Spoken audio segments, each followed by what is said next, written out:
moments in our lives that change us, and they happen every day. Not the big flashy ones, though those are nice. We're talking about the smaller moments, the in-betweens, the little moments of trusting your gut.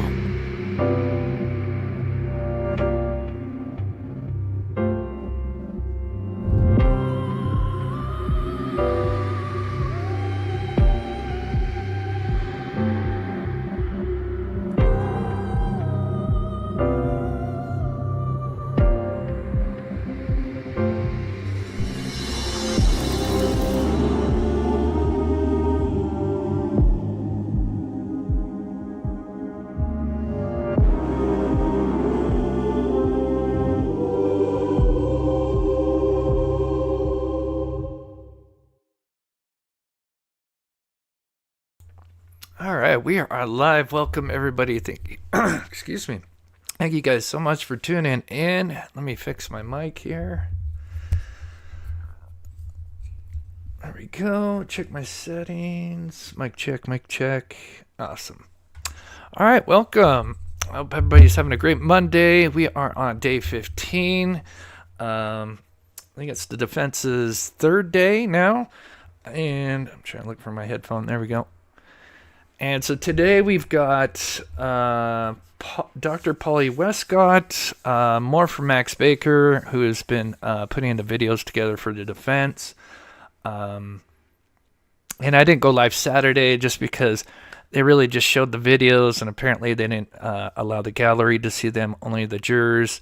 Although there was some people that were kind of, I think some reporters were at a certain vantage point that they could kind of see some of the video. So we do have some kind of details of what was in those. So we will kind of recap day 15, but obviously it was really just the videos. And then I think it was a Superintendent Doug Carter came on, was asked like one or two questions, and then that was it. And I think that was it for the day 14.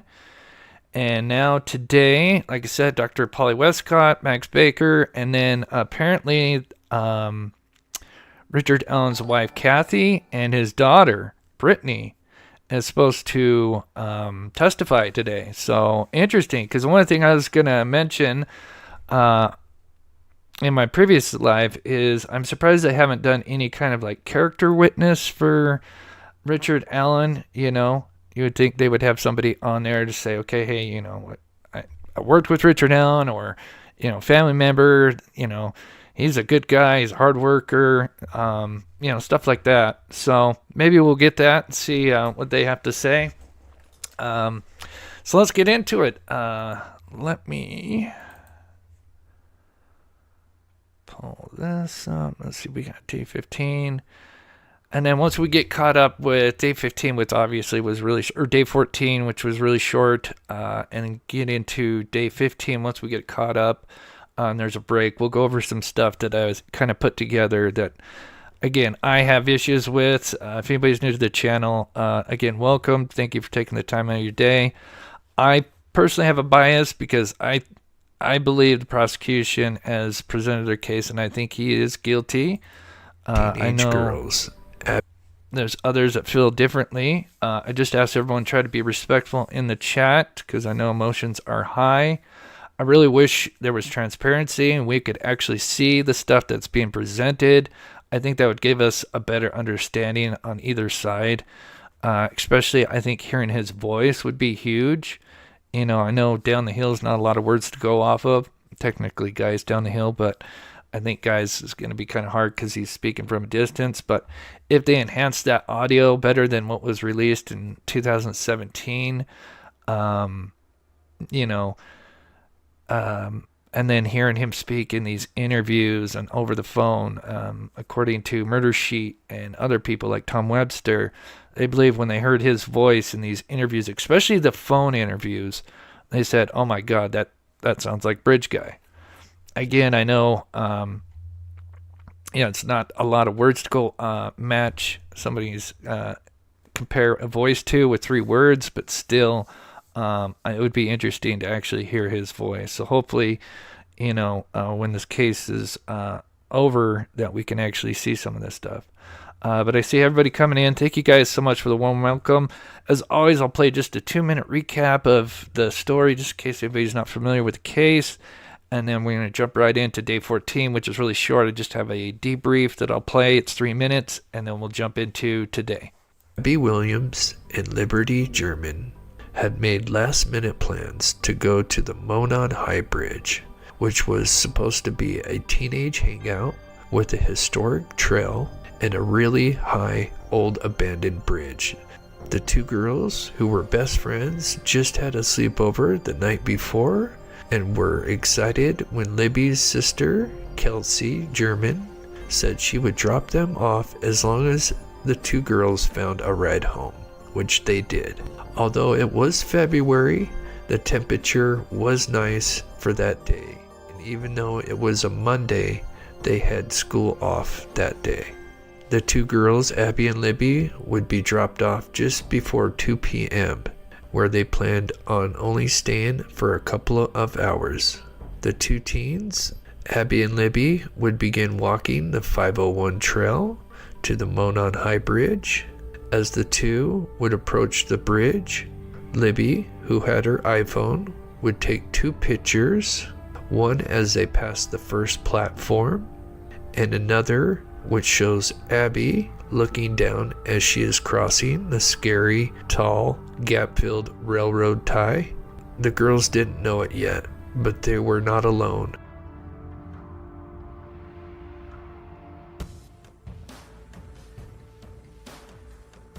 As a few hours would go by, the father of Libby, Derek German, would show up, but the two girls were not at the meetup spot.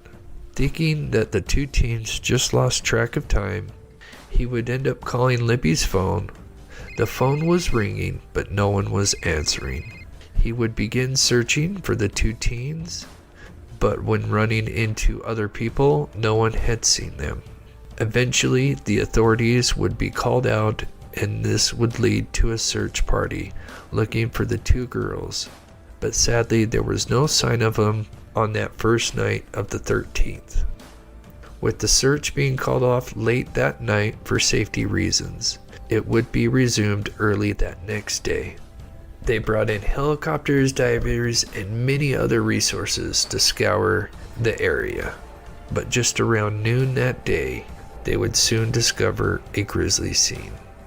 Authorities would discover the two girls across the river, and both had sadly been murdered. Investigators solemnly identified the two bodies found in Carroll County as 13-year-olds Libby German and Abby Williams. We would soon get multiple press conferences, including one of the most memorable statements by Superintendent Doug Carter.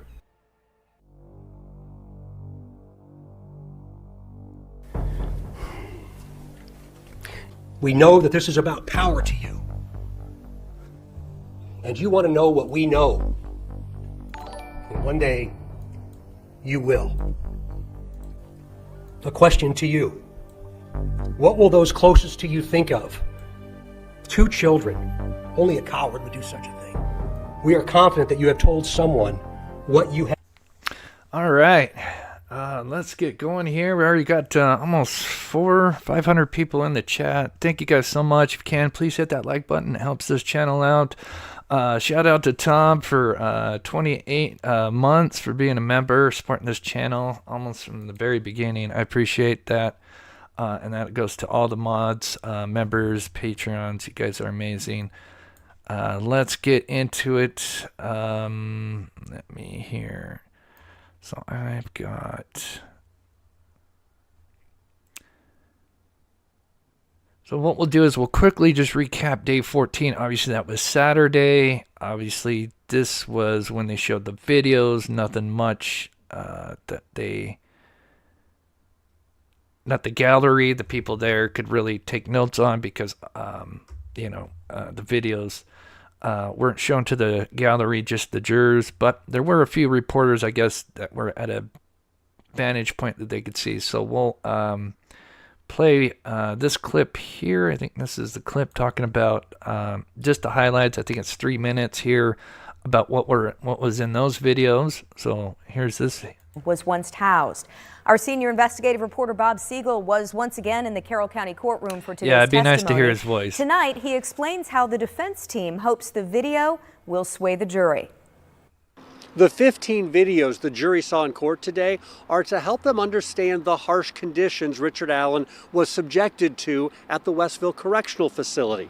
The defense contends that those conditions prompted Richard Allen to have a series of mental breakdowns, which then led to him making false confessions. The videos were compiled by Max Baker, who was the defense's first witness on Saturday morning. He was able to confirm for the jury that all the videos were taken by corrections officers during a 3-month time frame when Allen was confessing to killing Abby and Libby. This is one question I wonder is if they're going to actually have like a list of these false confessions, because so far from what we've kind of seen is at least a good portion of these alleged false confessions are really just him, making metaphors or analogies or whatever. I've killed my family, stuff like that. Like he's basically saying like what he's done has, killed his family, metaphor or whatever. And the only one that we heard that apparently, I don't know if the prosecution played, was the one that where Richard Allen supposedly shot them in the back, but now we learn that came from an inmate who probably heard from another inmate, or we don't know the complete context to that, but could have been easily something like the phone game where details are described and then they get changed around, and then we end up girls being shot in the back. So I'll be curious to see, are they going to kind of put out these false confessions and the timeline of them. Be kind of curious to see what they are. But anyway, we'll keep playing. It's important to point out, only the jurors thank you so much, got to Tabitha. see these videos, not those of us sitting in the gallery, because some of the videos show Allen naked as he's being transported around the prison. A large video screen in the courtroom was angled and moved very close to jurors to prevent others from viewing the videos. But a few of us journalists in the front row were still able to see some of them. In one, Allen was transported into a building as he was restrained in a chair with straps around his chest and waist and thighs. 2 people stood over him as he appeared to receive some type of medical treatment, and then he was wheeled to a van, still restrained, and returned to his cell. In another video, Allen appeared to be lying down and needed assistance from corrections officers to get up. And in a third, Allen was being showered by officers who were scrubbing his head and back and shoulders while Allen's hands were cuffed behind his back. The jury was... So could that have been just taken out of context where he just didn't want to take a shower for, whatever, and of course knowing that he'd been doing stuff with feces and stuff like that, and he refused, that they were like, well, we got to clean you up, and again, how much of this do we not understand? We don't have the full context, and I'm sure they nitpick these videos. I mean, I would if I was on the defense, obviously. Told they'll likely see more videos next week that will show Allen's strange behavior in his cell. Again, an effort to counteract the confessions that the jury heard, because the defense claims Allen was suffering from mental illness at the time he made all those incriminating statements. Today's testimony really upset some people in the courtroom, including the victims' families. They were angry that the reason that the videos today were not shown to everyone in the courtroom was out of a sense of offering privacy and honoring the dignity of Richard Allen. They say Abby and Libby were not offered that same respect, and they point out that pictures of the girls' bodies, including Libby German lying dead naked in the woods, those pictures were shown to everyone in the courtroom over the last couple of weeks. Tomorrow is a... yeah, and I totally agree, Lisa. I'm sure it would be, because we're not there, and we're only hearing from journalists, and then, of course, people that are either going to be pro-prosecution or pro-defense, and I've listened to both sides, and it's kind of wild at how different, when you listen to like pro-defense, how different they'll say like, oh, defense is killing it, when it was prosecution's case. And then, you listen to Murder Sheet, which I like Murder Sheet. I feel like they've been pretty honest. And they give the defense credit when credit's due. Again, I can only go off from what their word. I'm not there to, be up there to judge whether what they're saying is true. But, it seems like they're, clearly they're still pro prosecution, but, I still feel like they still give the defense credit when credit's due. But then when I listen to like the defense, just from my experience, I feel like it's all, they never give credit to the prosecution. They're doing terrible. And I don't know. It's, again, like you said, you have to be there, I'm sure. For the jury. And then Monday, we're expecting a heated day of testimony here in Delphi. In Delphi, I'm Bob Siegel, 13. But once we get caught up, we're going to talk about some things that, I know Wallace supposedly fed him stuff, but we're gonna poke holes in that. And then again, I made a video. I didn't get to show it. I was gonna show it Saturday, but because Saturday was really a nothing burger, as we can see, as far as being able to report on anything. I made the timeline with Alan in it, with his noon to 1:30 whatever. But I added in Betsy Blair and obviously the 4 juveniles because we know they're there. And then I added in what his statements were from his interview, and he mentioned seeing a sedan and an SUV, and we'll talk about how that's a huge issue. News. Also on Monday, Bob and Emily Longnecker will join our legal expert for the Delphi debrief. They break down all the developments in the courtroom every weeknight on the trial. Well, I think they're getting better. THR Plus. You can find the app on Apple TV, Roku, and Fire Stick. All right, day 15. Here we go. I think we start off with Dr. Polly Westcott, a psychologist.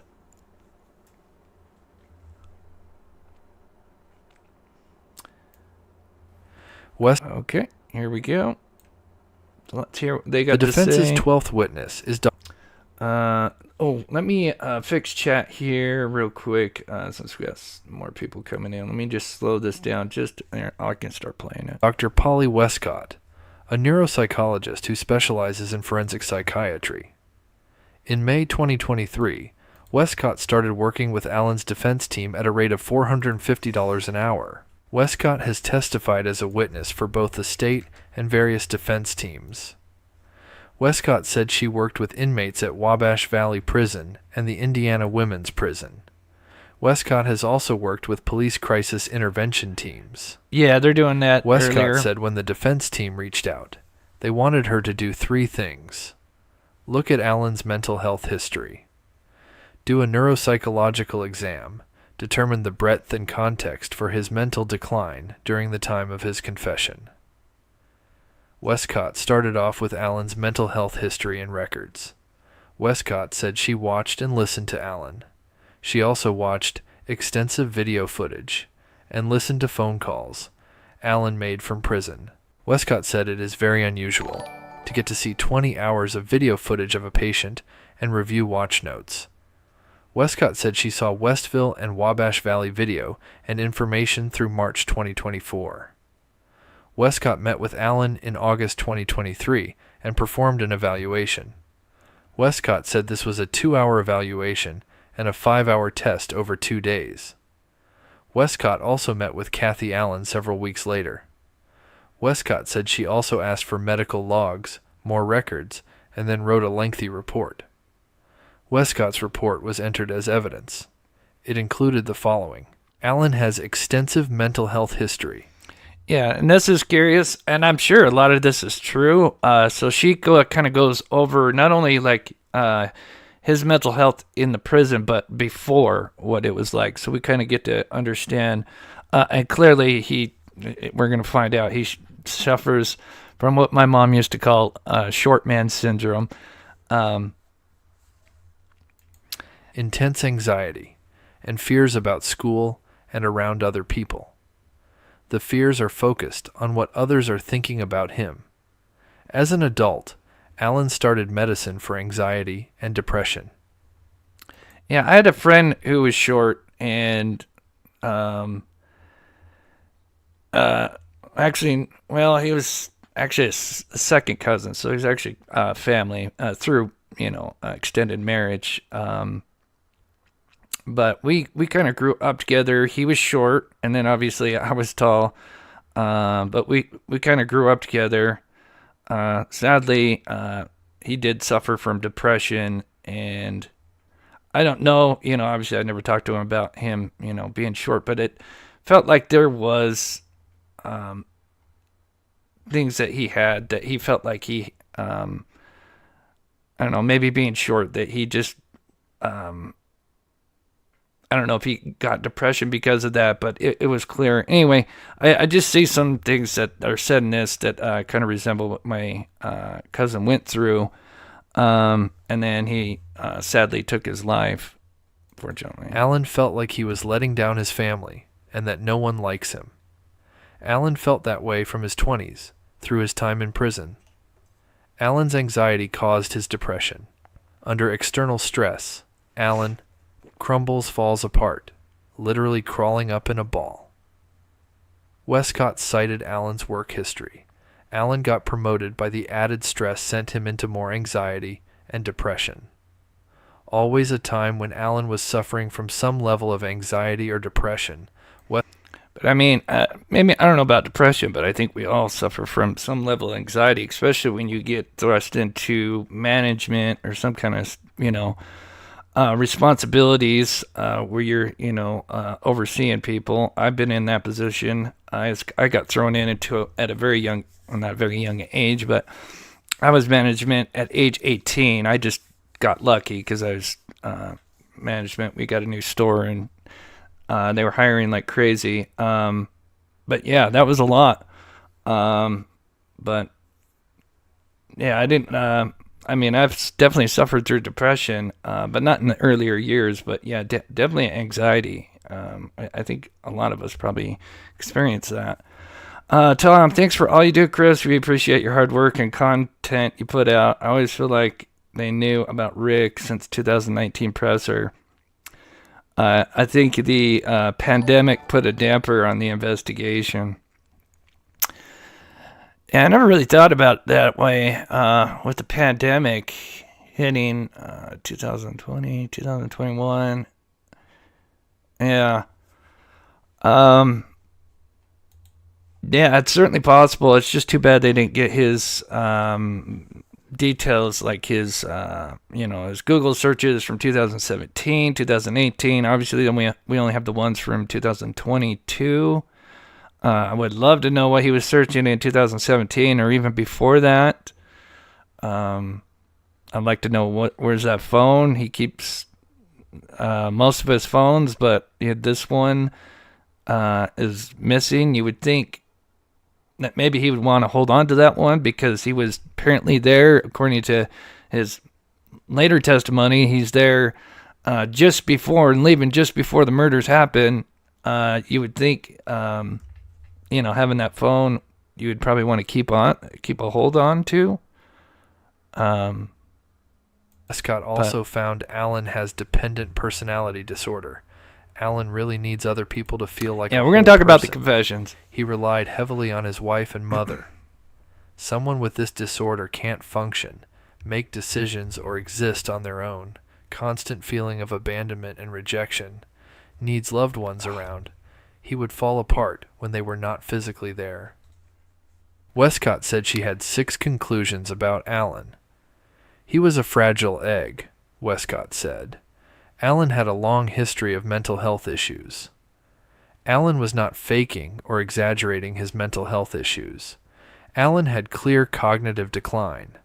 Westcott said his thinking was slowed down. His problem solving was low, and Alan was stuck in a loop thinking over the same things. Yeah, if you're starving yourself, and remember they said that he was skipping. So this is where I think there's, you got to look at the fine print. If he's skipping 3 meals, but if he skips the 4th, then that gets reported. But he knew to take that forth. So clearly he's got logic thinking.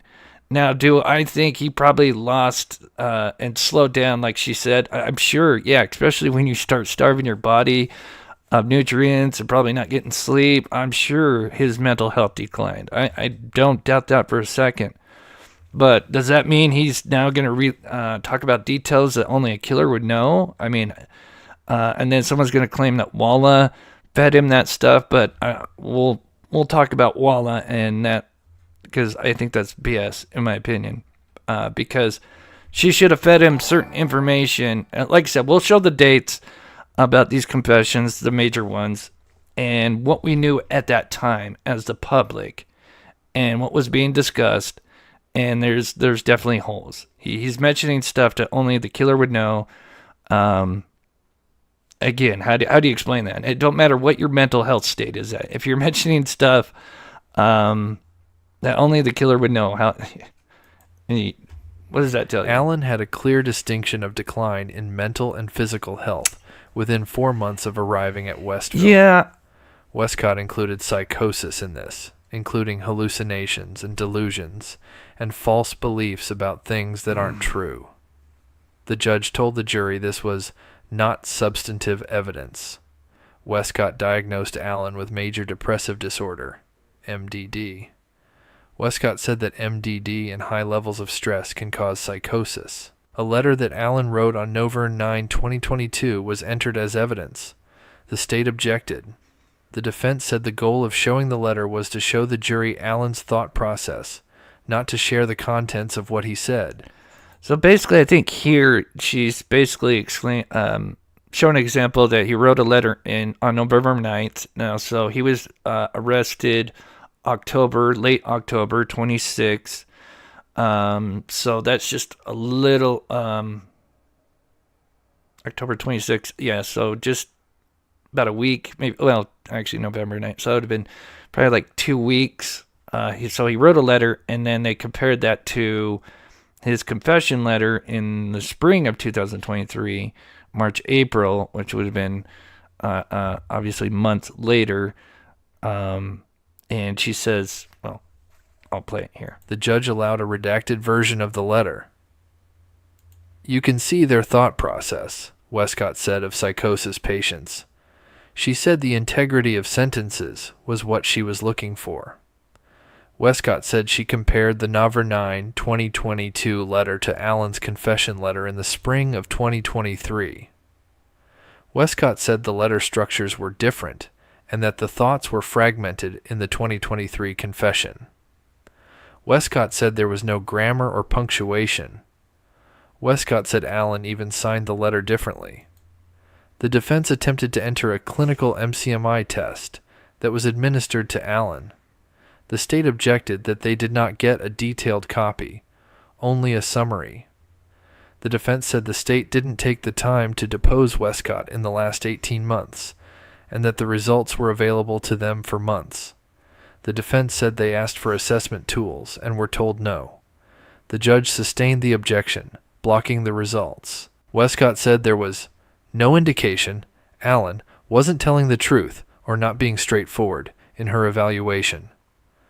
Westcott said Alan showed a strong fear of rejection and abandonment, and that Alan avoids conflict. Westcott said she performed 25 different objective tests on Alan. Westcott said they consistently indicated Alan had psychosis. Westcott said someone is much more likely to enter psychosis when he is facing.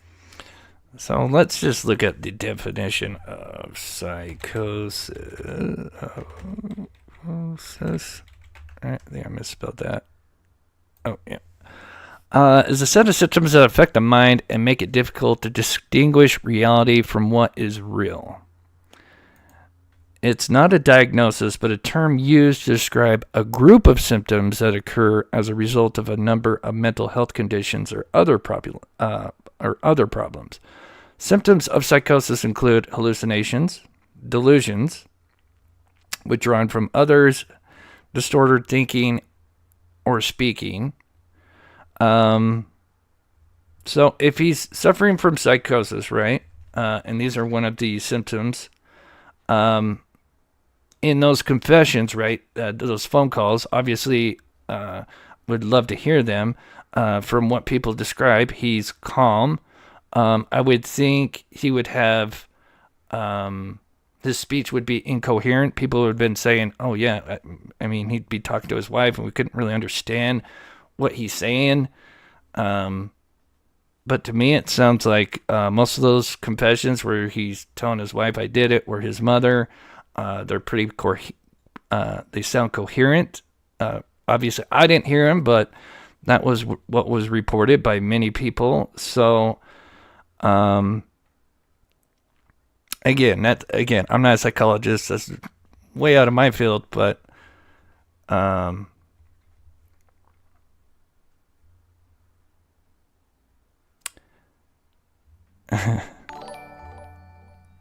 it's funny how Alan knew everything before we did, but the defense claims they didn't get stress and or anxiety. Westcott's evidence of, they complained about getting certain things. Said she started seeing changes between December 2022 and March 2023, with less emotional response and more mumbling. Westcott said the most obvious latent psychosis symptoms were in April, May, and June 2023. Westcott said there was a decline in psychosis after June or July 2023. No indication of faking or any type of exaggeration, Westcott said. Previous testimony from state's witnesses working at the Indiana Department of Corrections had mentioned serious mental illness, SMI, for Allen. Westcott said SMI is only used in prison. In clinical settings, they are called severe mental illness or chronic mental illness. Westcott said Allen met those definitions before prison and while he was in prison. Westcott said she received Dr. Monica Walla's notes. Westcott said the confession description reads like a story. Walla's notes about the confession seemed like there was a logical story with a beginning, middle, and end. Westcott said she saw a discrepancy between Walla's notes and what Westcott saw in the suicide watch notes and videotape from the same day. Westcott said that in psychosis or delirium, a person doesn't know what's real and what isn't because of changes in the brain. The state objected, saying Allen was never diagnosed with delirium. The judge overruled the objection. Westcott said someone put in solitary confinement for a long time with sensory deprivation can lead to delirium. I'm sure it probably does. But if this is the way they're going, wouldn't they pull other studies from people that had been in this Prosecuting position? attorney Stacey Diener began the cross... Because there's a little bit more now. The prosecution is going to cross. Sorry, I got like an ear. It's like bothering me. But you would think maybe they'd do some research and bring up, oh, well, this is something that has happened to other people, and then they confessed. These people they get put in isolation. We see a pattern where they confess, 60 plus times or whatever, how long they're put in. You would think there would be a pattern, right? And there would be research, because certainly he's not the first person that's been in this position, whether before or after. I'm sure, obviously most people in his position are placed in there after they're convicted, but it's still the same thing. If you're an innocent man, even if you were convicted, wouldn't you be confessing your innocence or the other way around or whatever? So again, I think there's a lot that we probably don't understand. Examination. Diener said that Dr. Monica Walla saw Allen daily from December 2022 onward. Westcott said the records show she did not see Allen daily. Diener asked if Westcott reviewed 30 to 50 days of Walla's notes. Right. Wouldn't it be... Westcott said. Yeah, wouldn't be the confession be like disorganized? Right. It's so... It doesn't make sense. It would be like, yeah, I was driving on, and he mentions the wrong road, or I parked at was a different law, or I was walking on this trail and I went to the Freedom Bridge, there would be mistakes, and obviously I've never experienced delirium, so I can't really understand it. But you know what I'm saying? Like, you would think it would be disjointed, right? There would be things in there that are not true, and then things that are true. Yes. Diener asked who decided what notes Westcott received. Things that just don't make no goddamn Westcott sense. said she requested all notes from Westville Correctional Facility. Diener asked if Westcott said there was sensory deprivation. Westcott said, yes. Diener asked if Westcott was aware Allen could dim the lights. Diener asked if Westcott was aware Allen could leave his cell to have his vital signs checked. Westcott said, yes. Diener said she doubted Westcott reviewed all the records. Diener said that Westcott claimed Allen made false statements. Diener asked how Westcott determined that. Westcott said that, for example, Allen said Satan killed the girls in one statement. Diener asked how Westcott met with Allen at prison. I would love to know the dates, and I'm trying to get the dates, and eventually, we will have them. And I would love to know where the alleged false confessions, and not just exaggerations or metaphors or whatever. Satan killed the girls, whatever. Obviously, how do you say that's a false confession? To me, that just, and did this come after his defense attorneys showed up and, then all of a sudden, now the false confessions begin. We get the real ones all the way up to June of 2023. And then from there, it's just these crazy, wild, stories. Diener asked if Allen's attorneys were present. Westcott said no, the defense attorneys were not there. Westcott said she went through security and met with the warden before performing her evaluation. Diener asked if Westcott told Allen she was there for his defense attorneys. Westcott said she didn't think so. Diener asked about the dependent personality disorder. She asked if, in the absence of his wife, Allen might have attached to someone else. Westcott said that would be unusual. Westcott said DPD patients don't move their attachments from person to person unless the people are in the patient's inner circle. Diener said that Allen told Walla, "Don't leave me," and "You are like my wife." Diener argued that Allen shifted his dependency to Walla. Westcott said that wasn't necessarily because he shifted his DPD attachment. Diener asked if that meant Allen didn't treat Walla as a confidant. Westcott said Allen likely didn't transfer his DPD attachment to Walla, but did see her as a confidant. Diener said that not all videos had a date stamp. Westcott said, yes. Diener said Allen was seeing Walla and Dr. Martin to treat and diagnose him. Westcott said she got to see notes and videos to supplement what the psychologist and psychiatrist were seeing. Diener asked if Westcott gave the suicide companion notes any weight. Westcott said yes, a certain amount of weight. Diener asked if Westcott was aware of the facts of the homicide investigation. Westcott said she was not familiar with all the facts. Diener asked if Westcott was aware of brief psychosis. Westcott said that psychiatric organizations no longer consider brief psychosis a real diagnosis. Diener asked if everything a person says when in a psychotic state is distorted by the psychosis. Westcott said most of what a person says or perceives while in a psychotic state is not consistent with the world others perceive around them.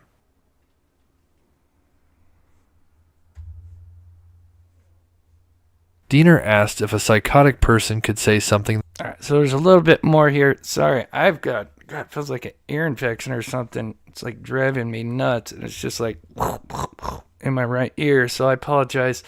I'm trying to bear through it here. Hopefully it goes away. That is accurate. Westcott said, yes. Diener asked how Westcott decided what to put in her report and what to leave out. Diener asked why Westcott left out Allen's confessions on April 5, 2023 and May 3, 2023. Westcott said Walla's report was a summary and not direct quotes. Westcott said her job... Yeah, Red Sauce, putting him in prison may come off strange to the jury. It makes sense to me, but I know all the reasoning behind it. So obviously I don't know, can relate to what you've experienced, but obviously, you know, Allen's alive, the girls are not. And we know that Allen was getting threatened even in the prison. And so what would happen if he was kept just in the county jail? And what if he was killed and shanked?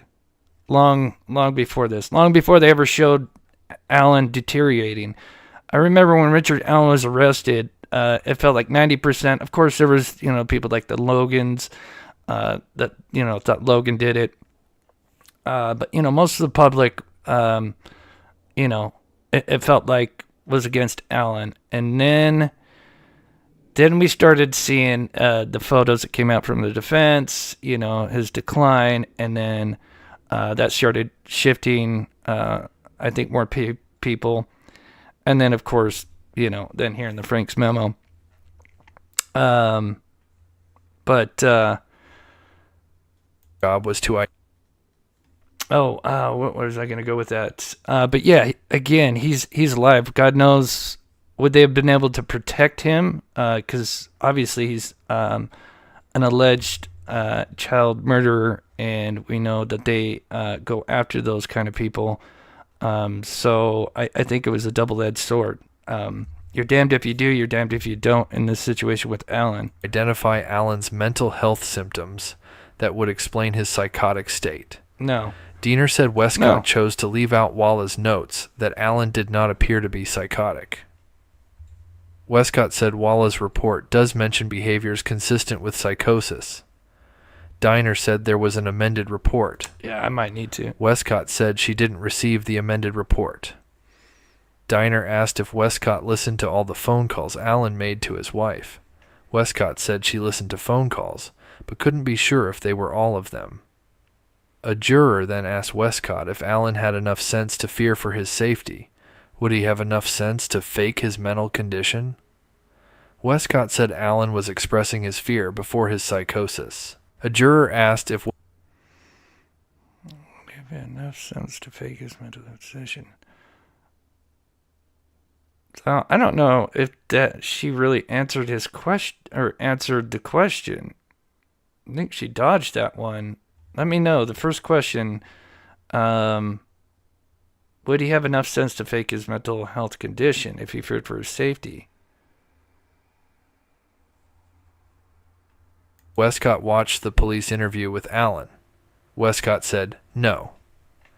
A juror asked if Allen had a diagnosis of full psychosis or a psychotic disorder with major depressive disorder. Westcott said Allen had psychosis. A juror asked if objective testing can be interpreted in different subjective ways. Westcott said no. A juror asked if medical records have any objective testing for medications prescribed. Westcott said no, they just have small symptom scales that are subjective. A juror asked if there was a difference between delusions or delirium. Westcott said a delusion is a false fact or belief. Delirium is when a person doesn't know who they are, where they are, the time of the day. Westcott said a delirious person doesn't have an accurate perception of the world around them. Then they also asked, asked if Allen had a diagnosis of full psychosis or a psychotic disorder with major depression for his delusions or delirium.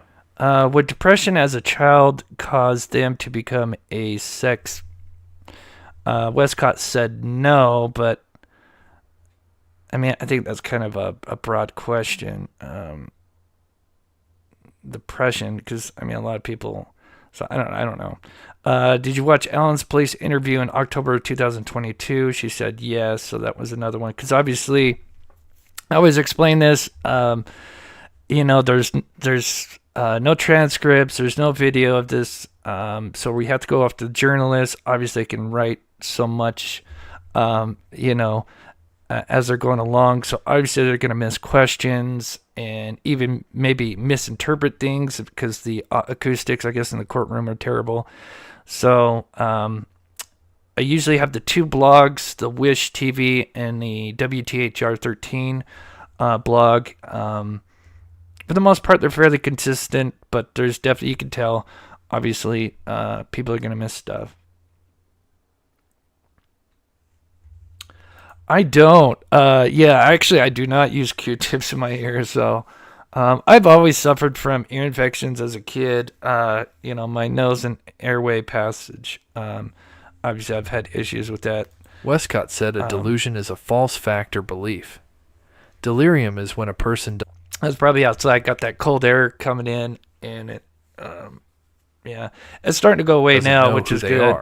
For a minute there, I couldn't even think. The time of the day. Westcott said a delirious person doesn't have an accurate perception of the world around them.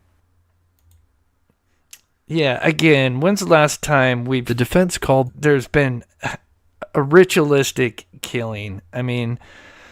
I thought we learned our lessons. We killed witches, back in, in the Salem, and I forget the years, but, we had the witches, and then we have the satanic panic in the 80s, and then we have the West Memphis 3, and now people want to do it again and just throw up to 5 people under the bus that have no connection to the crime, other than that one son was dating Abby, but none of them can be literally linked to that actual Monon Bridge that day. None of them.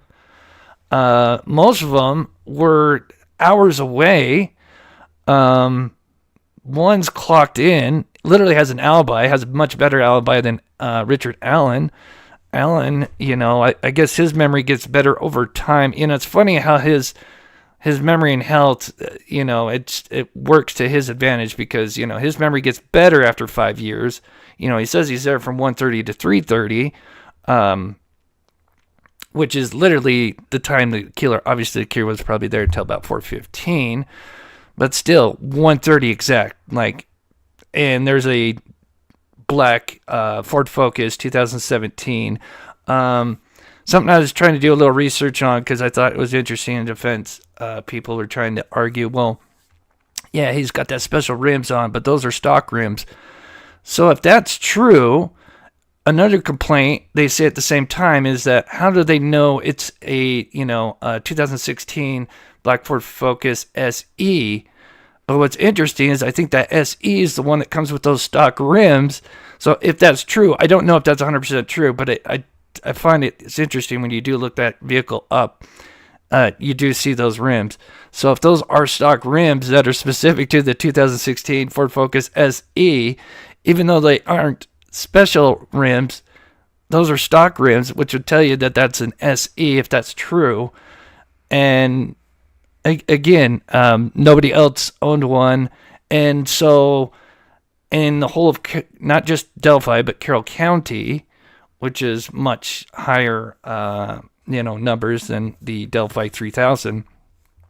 So just that day, somebody with the identical vehicle that Richard Allen was driving just happened to show up 3 minutes after he's going to leave 15 minutes later. Really? Their 11th witness, Max Baker, back to the stand. Baker compiled videos show Allen inside his cell at the Westville Correctional Facility. All of the video has timestamps and no audio. The monitor was angled, as it was on Saturday, November 2, so only the jury could see the video, which depicts Allen nude. Several jurors looked visibly upset and winced as they watched the video. One juror covered his mouth and looked away for much of the video, while shaking his head. State's Attorney Nick McClelland began. Okay, so I'm going to just warn you. Obviously, they're going to talk about, so they're showing more videos. This one of them's going to be the one where he's eating his feces. Just trigger warning now. The cross-examination. McClellan said that Allen was in a cell by himself. McClellan said Allen was safer there than in the general population. I bet. The defense objected that this was foundational, and the judge agreed, sustaining the objection. McClellan asked how many videos Baker watched. Baker said he watched hundreds of hours. McClellan asked why Baker would show these particular videos. Baker said the videos showed different aspects of his life in prison, including things that had been discussed in court. That included Allen eating feces and banging his head on the wall.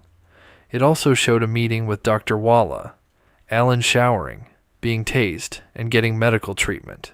McClellan asked if Baker chose the videos to show Allen in the worst condition possible, to get sympathy for Allen. You did that to show Mr. Allen as the victim, McClellan asked. I wasn't trying to victimize him, Baker said. Baker said he wanted to show Allen as his life was in prison.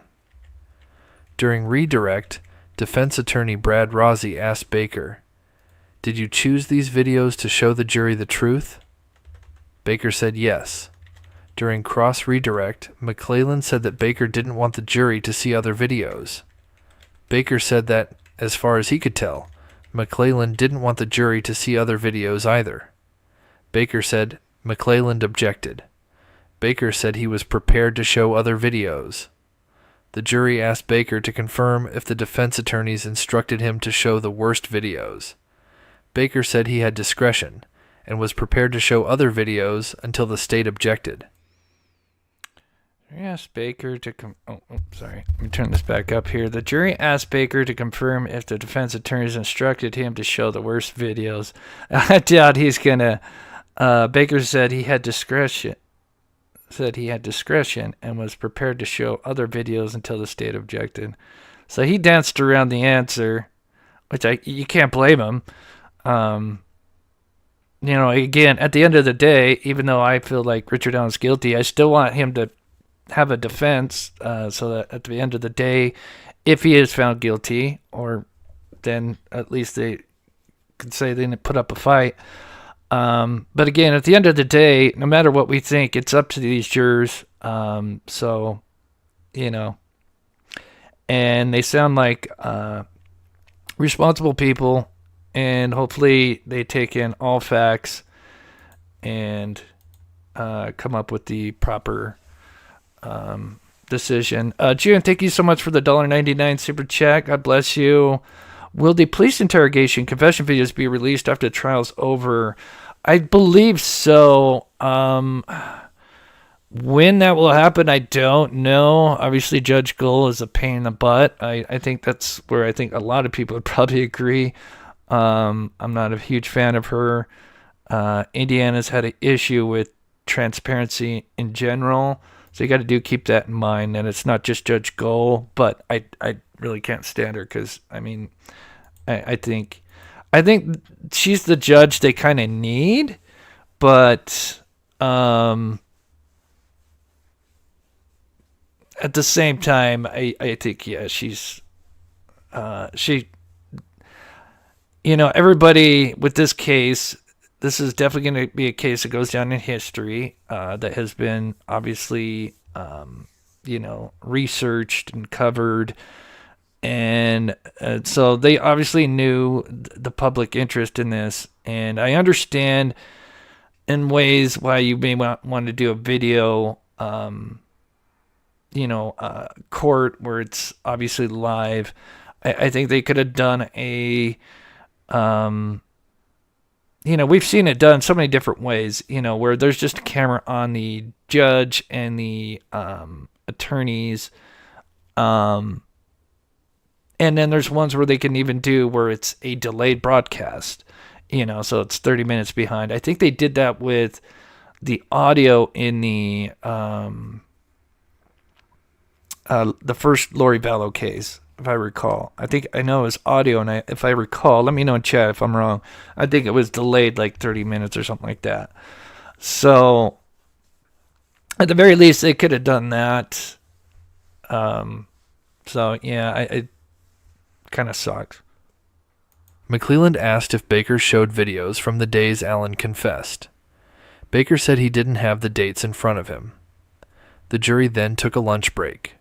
Court is expected to resume at 1:30 p.m. Okay, so let me just see real quick. So for those that are coming in, we still have 800. I appreciate everybody in here. My ear's feeling a little bit better now. It's kind of gone away, thank goodness. When we get a break, when we're done updating, we'll get into Richard Allen's timeline and why. I've done it before, but I made a video showing you why the huge issues. And then we'll talk about these details only the killer would know, but yep, they're going to say that the defense and Richard Allen had the discovery, but why didn't they say that when, how come the defense didn't bring that up? Wouldn't they just say, oh, hey, by the way, during Cross, did you know that Richard Allen had discovery, when they were with Walla? Why didn't they say, did you know that Allen had the discovery such as this, that detailed this? I didn't hear them bring that up. I would think that would be pretty important, right? If they allegedly had this discovery before he confessed about details only the killer would know. Again, maybe I missed it, but I don't recall that. So anyway, I showed this top part. They're obviously the title. It's in the title. But so his wife Allen's wife Kathy, and sister Jamie, and daughter Brittany. I'm really surprised about the daughter. Curious. One thing I was definitely had concerns about is, where are these character witnesses at that, say, this guy couldn't have ever done this. This is a great guy. Character witness.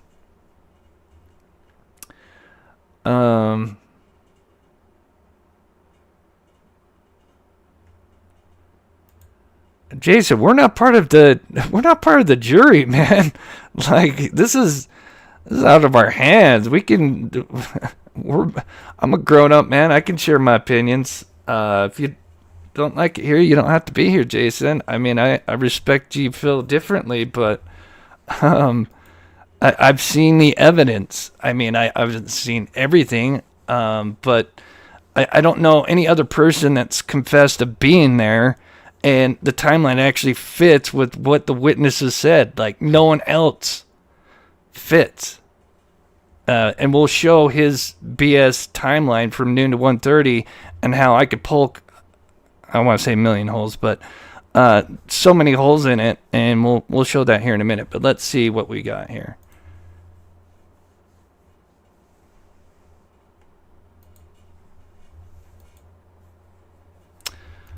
When I went live, they had just gone to lunch. Let's see, it's 3:15 there. What would you like to make disappear?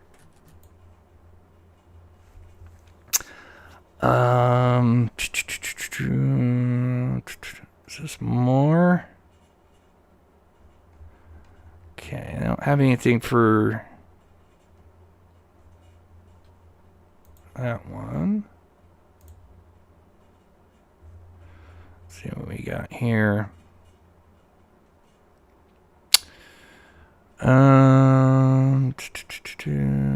Court recess for 12:22, so they would have been back out at 1:22 if it's an hour, unless they took longer or shorter. And then the next recess, maybe 2-3 hours from there. So that would put it at 4. So we should be getting an update here soon, which, unless they're showing more videos, let me see. What was the end here? Okay, so the jury was asking Baker questions. So I think they're done with Baker. So, so obviously the next people would be the wife, daughter, and sister. We heard allegedly Brad Weber was supposed to be coming in today as well. So I don't know, maybe these Kathy, the sister and daughter, might be pretty quick, and they'll get Weber in. We'll go through that. All right. Yeah, his daughter's going to testify. I mean, again, I had issues because let me just recap what the defense started out with. All right. So let me just. So the defense started out with an elderly woman, Teresa. She saw she saw a man near her mailbox early in the day. Then we had Brad Heath, an older gentleman, who saw a car, not at the CPS building, parked off the road. One statement says he was 150 yards away. One says up to 250 yards away. He's now in his 70s, so, yeah. So started out with that. A car, not at the CPS building, just parked, off the street somewhere during the morning and in the afternoon. Then we had two people that were on the trail after the murders. Obviously, they probably used them to kind of say, well, did you hear anything? But again, if the girls' throats were cut at 2:32, those people wouldn't even gotten to the bridge until after they were dead, more or less. So obviously, they wouldn't hear screams. Then they had a guy that didn't have the right notes or had somebody else's notes. And, yeah, that's what they started out with. Then they brought in Max Baker. Obviously, then they're going to, get the pull the emotional strings of the jury, which, again, for the defense, I don't blame them. That's what they're hired to do. Again, people need to remember the prosecution, or the people that arrested Alan, their job is to find the killer. The defense team is to represent their attorney. The defense's agenda is to protect Alan. They're not hired to find the killers like Indiana State Police. Now, did they mess up? And certainly. They probably could have had this over the first week. But unfortunately, they lost Richard Allen's statement. God knows they would have probably been able to get his phone before he would have been able to throw it away. Again, on the defensive side, where are the people? Like, where is people saying, yeah, I saw him, it's 2:30, I saw him at 3:30, I saw him at 4:30, I saw him here. We haven't heard from anybody. Now, maybe we'll finally will today with the wife or something, but she's supposed to be at work. But there's technically no alibi. We still have no alibi. We've heard that he allegedly is now he's leaving as the killer is arriving, and how he didn't run into the killer, I don't know. I don't know how that's possible. But all right, let's get into a few things. Let me grab this. Where are you at, buddy? I do appreciate everybody. Again, I just try to be respectful. I get it. Tensions are high. Good work to all the folks participating. Thank you, Record Desk. Is that what it is? I hope I pronounced that right. And then gifted 5 Mob Crew memberships. I appreciate that so much, Record Desk. God bless you. If you did by chance get gifted a Mob Crew membership by Record, please, if you could, thank him. But let me just show you.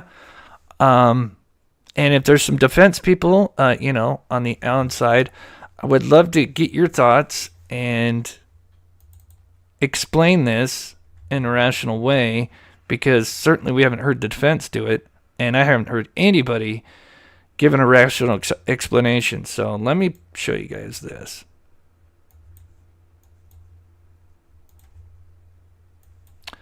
And I'm going to do a more detailed one here. Let me, should I pull up the statements as well?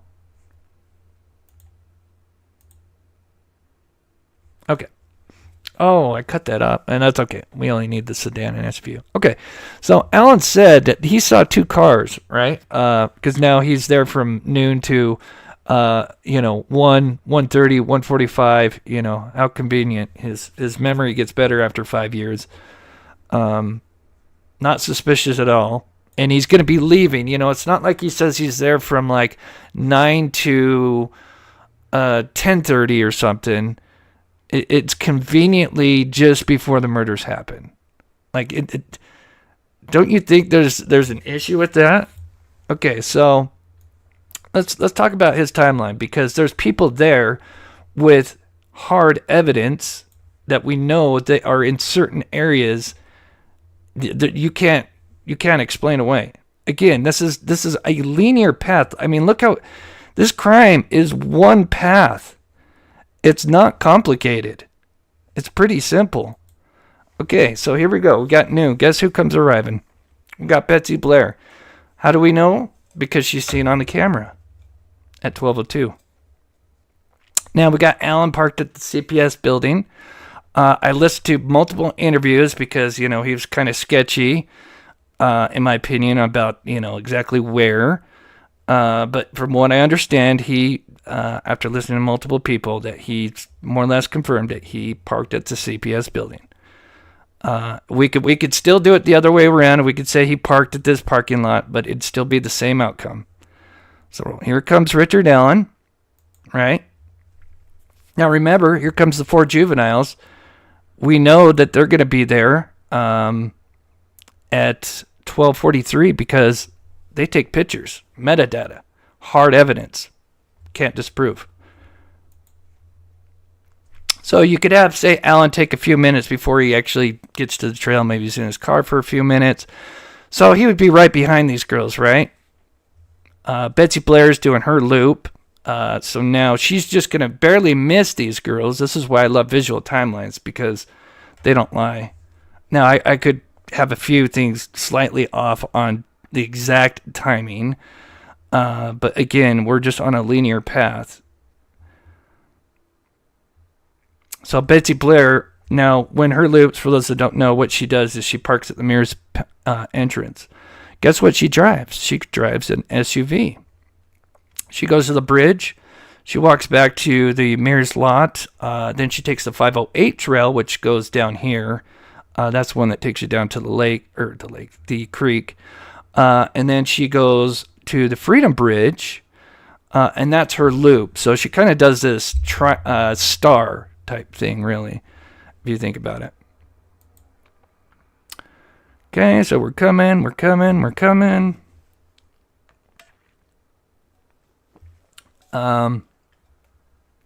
Now Betsy Blair's going to leave. Oh, wait, no, she's got to go Freedom Bridge. I mean, the girls and Betsy Blair just miss each other barely. But that's the beauty about having timestamps. We know Betsy Blair's seen at 12:02, parking, just arriving, and then we know her path, right? And then we know that the girls are there at 12:43. They're there for at the very least, probably 17 minutes, because they take pictures of the bridge. They even go look down at the creek. So they're there for at the very least 15 to 20 minutes, right? So guess who should be coming along if someone was telling the truth for between 12 and whatever time, 1:30, 1:45, don't matter. Richard Allen, oops, sorry, I was talking and that already happened. You would have Richard Allen running into the juveniles on the bridge. It don't matter. You could put him 5 minutes behind, 10 minutes behind, 5 minutes ahead, 10 minutes ahead. He's going to run into these girls on the bridge. If he's there from noon to 1:30, it's inevitable he runs into these girls. It's inevitable. You know why? Because these girls were there from noon to 1:30. This is why I'm like, I can't understand. I've never seen anybody debunk this. Okay, then here's the other bullshit thing that he told that pisses me off. Sorry, I get heated because No one can explain this. And we have physical hard evidence of these three, except for these two different groups of people, and then Alan, of course. He supposedly has his phone, but there's no geofence data. And that phone's missing. Not suspicious at all. He sits at the bench. He tells him he sits at the bench at the Mears parking lot. He sees two vehicles, an SUV and a sedan. Well, when Betsy got there, she said no one else was there. No cars were there. So what? And she should be leaving. So if he gets there, he would actually have to get ahead of these girls almost before she leaves. So this is why I'm saying, like, you can put him 10 minutes behind, 10 minutes ahead. It doesn't matter.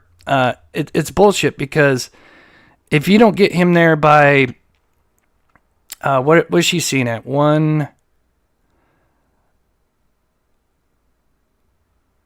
Forget the time.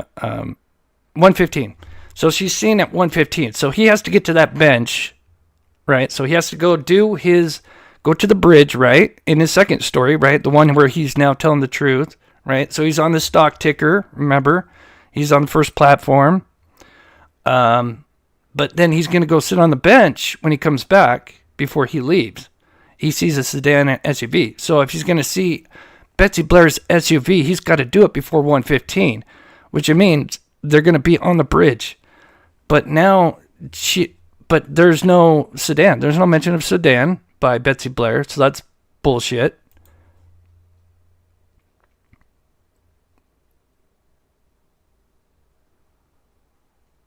Who they believe could have been the suspect. Then guess who he's going to run into when he leaves? It don't matter if he leaves at 1:30, 1:45, 2:15. He should run into Bridge Guy. How in the hell does he not run into Bridge Guy? Bridge Guy arrives at 1:30. Just before park. Sorry, I'm sorry I'm emotional, but it's like, it's simple.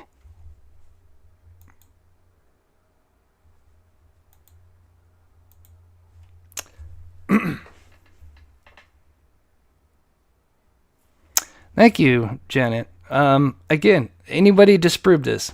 How do you explain him not running into these girls? It's impossible.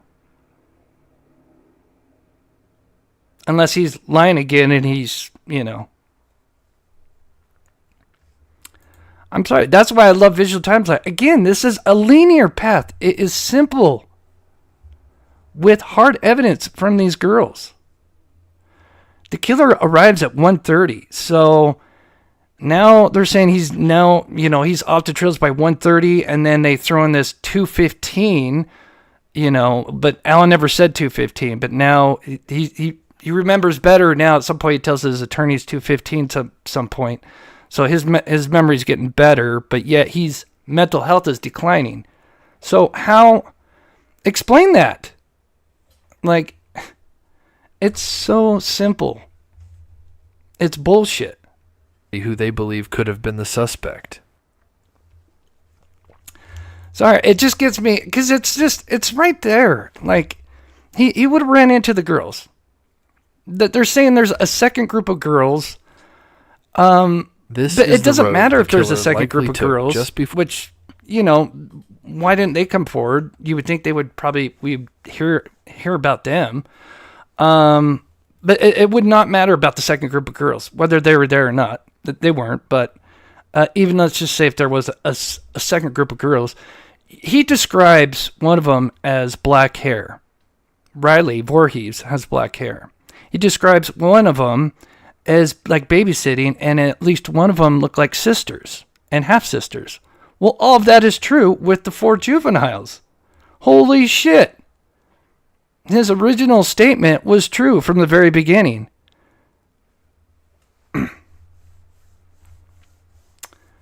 I'm sorry, but it just... For parking again, at an abandoned building. Anybody would love to known as the disprove CPS this. building. Be happy to, to debate how you can explain this, but, anyway, I rest my case. Sorry. It gets me emotional because I think it's just so simple, knowing that it don't matter where you put him parked, if he parks over here, again, if you take away 10 minutes, you add 10 minutes, he's going to run into these girls somewhere between 12:45 and 1. And if not, he's going to run into them at the very least near this area, because these girls are there from the time he said he was there. So he has to run into these girls. If not, they would have been like walking in tandem with each other, according to his timeline. It's ridiculous. And I don't, of course, and you got to think, okay, Alan probably certainly didn't know what the witness were going to say and didn't know that they took pictures that day. Obviously, we knew Cheyenne took pictures and stuff, but from those juveniles, at least I wasn't aware. I think there may have been some rumors about them. I mean, when there's little rumors about the 4 juveniles, but it's really just about what they saw, not about like taking pictures. I think maybe there was. I keep coming to Cheyenne, but it's just information overload. But again, at the end of the day, it's just you can't. Again, you've got too many moving parts for him not to run into somebody, and then the killer, him not see the killer. So, I don't know.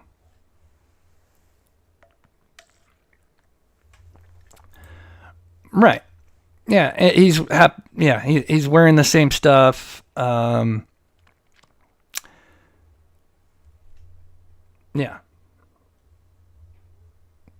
Oh, I know, Melissa, and that's what sucks. Boy, I wish that they could see this, because I'm so glad they're taking notes. So maybe they can, again, they would be able to still kind of put this in their head. They could still break this down, because they know that Riley took pictures and that they were there from 12:43. So if I was on the jury, I'd be like, okay, well, if Alan's there from noon to 1:30, Riley said that they were there from noon to, she kind of mentions, I think she slipped up and said she was there a little bit later, but we know that, I think she kind of misspoke exactly when she left, because Betsy Blair sees them walking, when they're leaving at the end. Betsy Blair sees them when they're crossing over the Freedom Bridge, at what? This would have been at 1. Let's see here. I've got it. So Betsy Blair would have seen them leaving. So they leave at. Oh, do I got it? Oh, I might not, but let me go back. So they leave. If anybody remembers in chat, because they see Richard Allen coming through the CPS, from CPS. They run into each other here. They're taking pictures at 120. 127 is when his car's seen, and then they took pictures at 126, 129, somewhere in there. And then he would have passed. So they would have left at like 140, 150. So again, at the end of the day, they're there at the same time that Richard Allen would have claimed, which, again, so scaring the children. Apologies. It just, to me, it's like, that's why I love putting visual timelines together. And in this case, again, I can't say this enough. It's a linear path. It's not complicated. They're on a trail. They're not like driving to one place, abducting a child and going here and there. And they're just on a trail. One linear path. We have metadata evidence and people, Betsy Blair's car seen coming and going at certain times. We can add all those times in. We know how long it takes for a person to walk from Freedom Bridge to the High Bridge, about around 15, 20 minutes. Well, about 20 minutes, I think, at an average pace.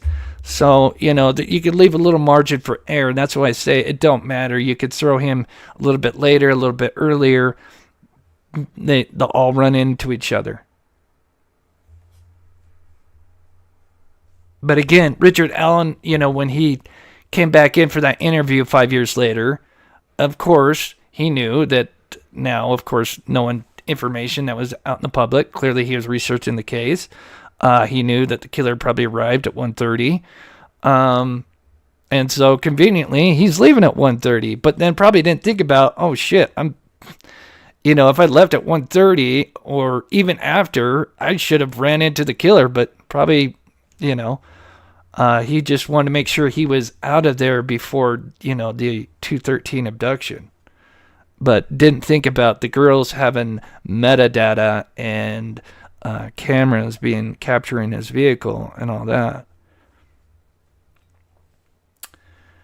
What if he came? But he never said he came through the woods. That's the thing. Then he's got to make up a new story. He said he went from the Freedom Bridge to the Monad Bridge. It don't matter. It don't even matter how he got there. You could even say, okay, he walked through the woods, but eventually he's going to go on the Freedom Bridge, right? And the Monad Bridge. Same thing. I don't know why in the hell you'd be walking through the woods, though, when you have a trail. And again, he says he sits on the bench. He says he's walking on the trails. I think so. Unless he's lying.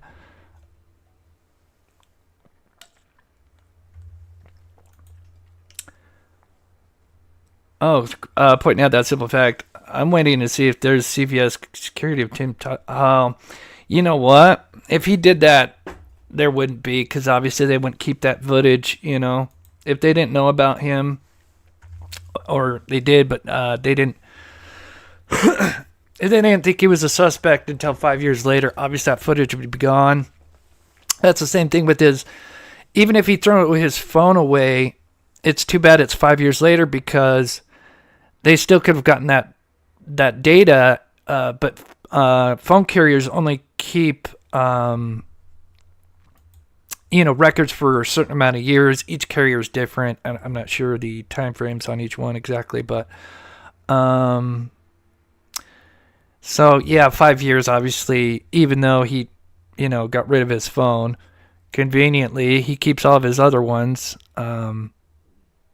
He keeps Nokia phones and all that, but the phone from 2017, you would think, boy, man, I was there that day. I just left before this killer came.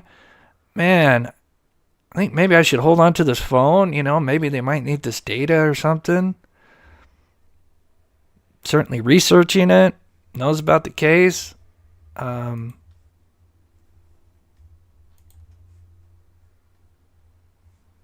Oh, thank you, Angel. We just again, love our clients and they love us back.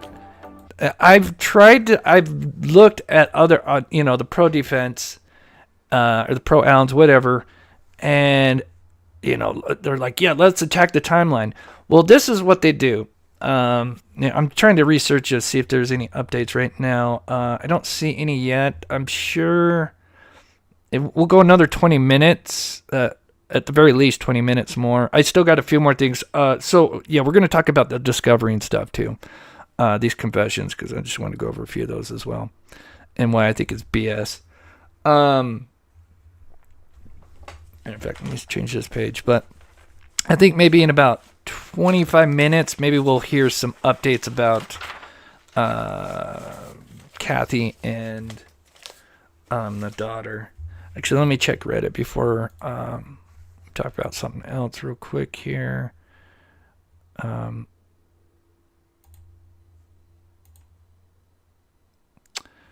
see.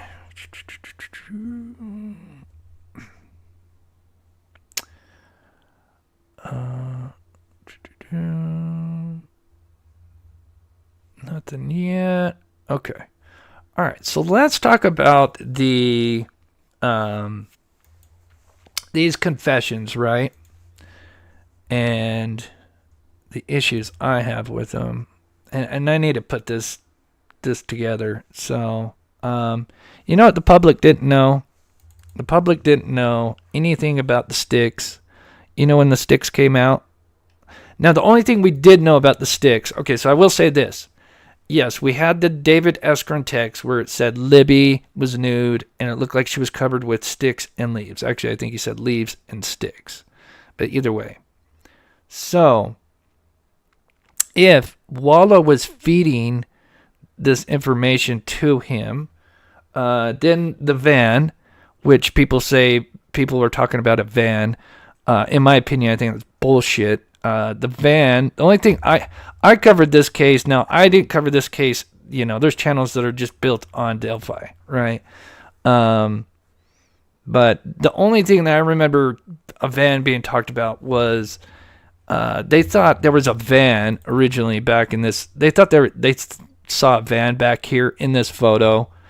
And then the only other thing that was talked about with a van that I know, and if there was talk of a van, it wasn't something that people talked about.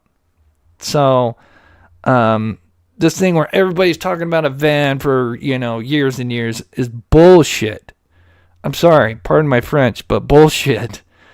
There's a certain mod who's covered this case and actually modded for a channel that covered a channel that was Delphi. Let me know if you're in the chat if you ever heard him mention a van, because I've never heard anyone mention a van. Except for, again, someone thought there was a van, in this picture. There's tons of stuff in the early days, supposedly guy behind this tree. Anyway.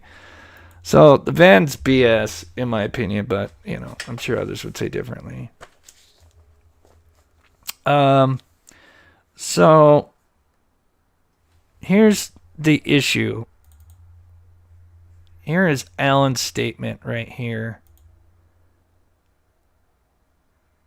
Okay. So his big confession comes, obviously he started confessing basically in March, April of 2023. April 5th's a pretty big one. He kind of gives the motive, sexual in nature. But the big one is May 3rd, to Walla. So here's the highlights from it. Okay. He bought a 6-pack of beer instead of lunch and drank 3 beers, bundled up, went to the trails and saw the girls.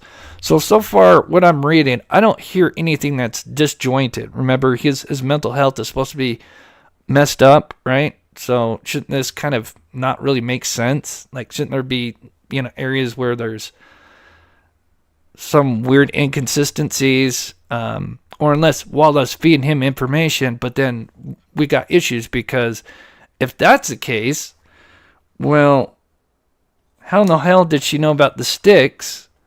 But, of course, there was the David Eskron text. So if she was feeding him information, right, why didn't she say sticks and leaves? Why didn't he say sticks and leaves if she was feeding him information? Because that's the thing that we knew, is sticks and leaves. Although the Frank's memo didn't come out until September of 2023. So just keep that in mind. We had no idea about sticks. There was mention of sticks by David Eskron. Yes, true. But it was mentioned sticks and leaves. Sticks and leaves together. So if Walla was getting, stuff from, rumors or whatever,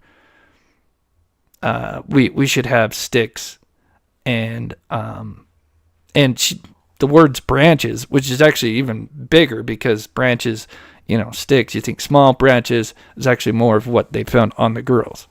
So we didn't know about the branches until September 8th, I believe, is when the Frank's memo came out. Again, if he had discovery, full discovery. Remember, defense complained about getting discovery for months. Yeah, all of a sudden now he has all the details, but yet they were complaining about it. I wish I could find those complaints and look at that, the time frames. I'm sure there'd be some issues. So again, if she's feeding him stuff, you would think there would be stuff that, like I said, the sticks with the leaves. Then the big one is the bullet. This is so huge. I found this just absolutely, to me, in my opinion, I think this is probably one of the most damning things against Alan. He then followed him to the bridge, did something to his gun, and thought that was when the cartridge came out. Okay, so let me pull up something real quick here. Okay. In the interview with Richard Allen on October 26th, just before they arrest his ass, he says, so now they're pressing him, right? This is Jerry Holman, big guy, and they're in this tiny little, interview room, and poor little short Rick, is being bullied. And they ask him, it's basically saying, we think you did this. And, anyway, of course, Alan replies, damage is done. You ruined my reputation. People saw you guys taking stuff out of my house, blah, blah, blah. Then he says, there is no way a round from my gun was anywhere near those girls or the bridge. Now, I am so sorry, but that is the biggest red flag, in my opinion, one of the biggest red flags in this case. To me, this is one of the most damning statements. If you were an innocent person, why in the hell would you say there's no way a round from my gun was anywhere near those girls or the bridge? Nobody knew. We didn't know. We knew there was a gun.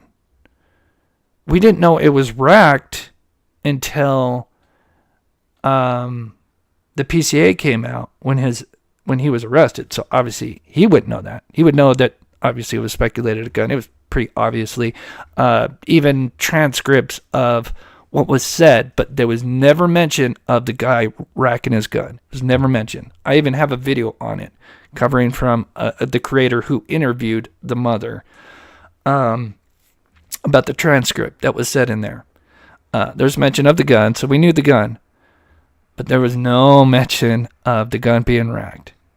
How in the hell would he know about a gun being racked on the bridge? And why would you make that statement? If you were innocent, you'd be like, there's no way my fingerprints, my bullet would be found at the crime scene. Why would you mention or the bridge? That is the biggest, is one of the biggest red flags in my opinion. And something that's very overlooked. And then he says that he thought he did something when the cartridge came out. How would Wallen know about some of this stuff if she was feeding him this stuff?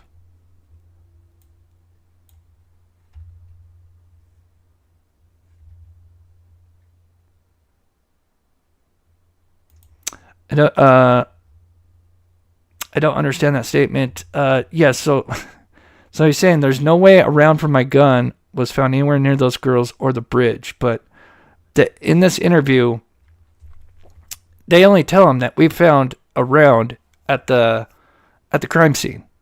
That's it. They never mentioned the bridge. They didn't even know that. They probably knew he racked the gun. I guarantee you they didn't tell him that. I know from listening to, I'd obviously see the interview, but they don't mention the bridge. There's no mention, there's probably a mention of pulling the gun out on the bridge. But why would you say there was no bullet? So he says round, but bullet, he means bullet. There's no way a bullet was near those girls or the bridge. Again, why would you say that? Unless you're the killer.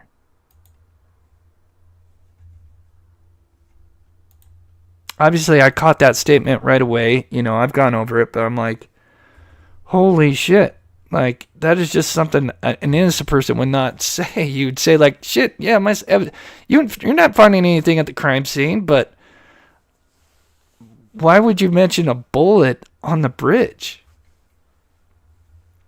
And maybe, I wonder, I don't even know if maybe they probably even because in the heat of the moment, probably Holman didn't even probably understand like how damning that statement was. I cannot wait to see the interview, because obviously we can put all the context together. Maybe by chance, I guess you could argue that maybe but they wouldn't know that a bullet. They knew it was racked, but they never found a bullet on the bridge. So why would they mention a round at the bridge? It'd be one thing if they said, so this is basically what I'm saying if you're still confused, is if they told Alan, hey, we found a round on the bridge and at the crime scene, and it matches your gun. Then he turns around and says, oh, well, there's no way rounds from my gun would be found at the bridge and or crime scene. But he doesn't, but that's not stated. So I hope that makes sense. Because there was never a round found at the bridge. So they would never state, something like that. So for him to come back and state that, like I said, it's those little fine details. And I'm sure when they came back and looked at that, they're probably like, oh, damn. Yeah. AJ says, truth, Chris, this is the same conversation the jury will have in deliberation. Yeah. I wish the trial was more public, but I get it with involving juveniles. Yeah. Yeah, that's yeah. I think they could have done an audio, of course, but thank you, Tom. Thank you, AJ. God bless you guys. Is it Mia? Mia G? Miyagi. Oh, Miyagi. That's what it is. It's Miyagi. Sorry. It's a little small where I'm looking. You're doing a great job covering this. Respect from Dublin. Oh, right on. Appreciate it. Justice for Abby and Libby. Thank you so much. Exactly, Moses. Exactly. They didn't find a bullet at the bridge. So why in the hell would Richard Allen say that? Again. I am because, thank you, Pocahontas. I am because I think 99% of us can all go back to a time when we were kids and we maybe had a park that we went with our best friend or best friends with. I know I did. I've mentioned this in previous lives. We had a park. Now, of course, it didn't have a Monon High Bridge, but it was a trail. But, of course, it was cement, sidewalk. But it was trails. And it was in a local, it was in the neighborhood. So obviously it was only the locals knew about it. Same situation. And you wouldn't know about it unless you probably lived or heard about it. It wasn't a big place, much smaller than obviously the Monon place, but still same concept. And me and my best friend and friends at other times, but sometimes just being my best friend growing up, we'd be at that park. And so thinking about these girls and knowing that a gun was pulled on them, and then knowing that one of them was going to watch the other one die first, having their throat severely cut, watching blood spray out violently, knowing you're next. Sorry to be so graphic, but it chills me to my bones to know that, if that happened to us, we're out there, kids at the park, and that happens. And knowing that one of them's going to have to watch the other one die first, knowing what's going to happen, and by knife, brutal. It just makes me sick to my stomach. And if they actually had solid evidence against these third-party experts, I would take it seriously. But they don't. They don't. Most of them have better alibis, or an actual alibi, than Richard Allen. Holy shit. Imagine that. So, again, there's little details you can pick out that, again, if he had discovery, why wouldn't the defense say, oh, yeah, do you know, by the way, that Richard Allen had the discovery when he made this confession. Oh, I need to check my phone here. Sorry, guys. Thanks, Bob Williams. Like I said, okay.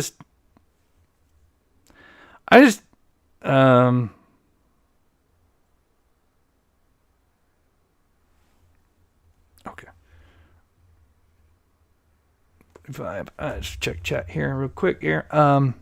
Again, I just want to say thank you to everybody being here, and a huge shout out to my mods being in here. But yeah, sorry, I'm starting to get that earache. I need to take this out. It's coming back again. Oh, that hurts. Piercing my every thought.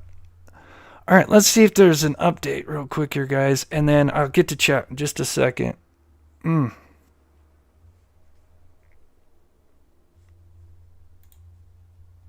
don't know why that one's refreshing so weird.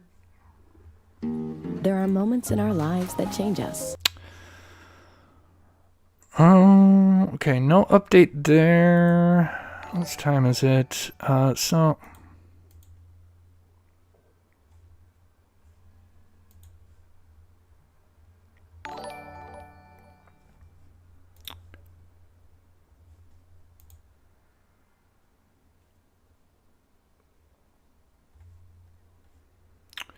Okay, still nothing. We'll look at Twitter. There might be some updates from Twitter here.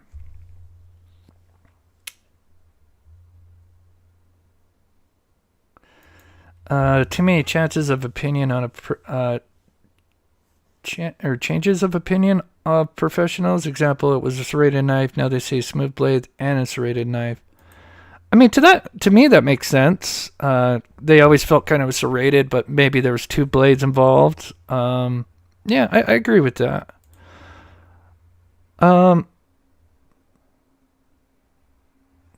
Boogie with a $50 super chat. Chris, Ari's comment is meant to confuse.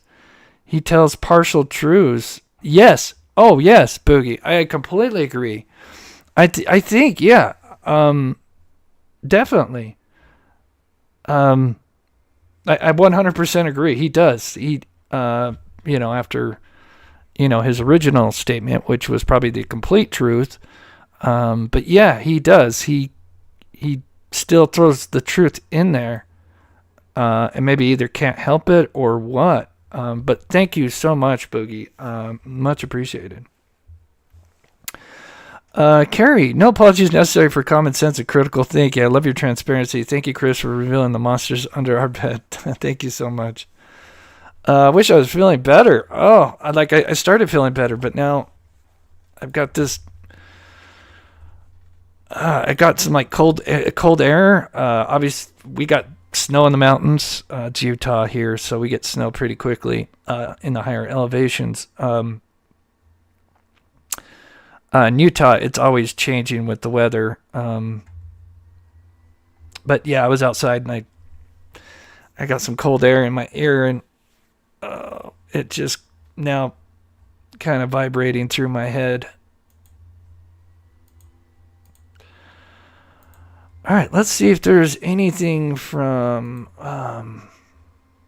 Bob Siegel here. I would love to know what the wife and daughter are going to say.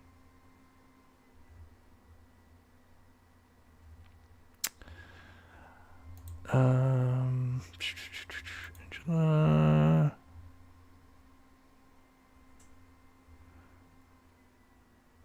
No, she's not there. She's somewhere else. Okay. All right, who did Bob? Russ?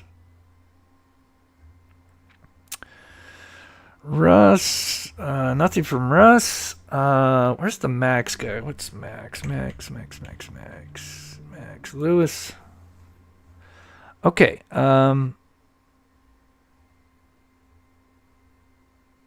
Still nothing yet. And they were saying that this was incoherent.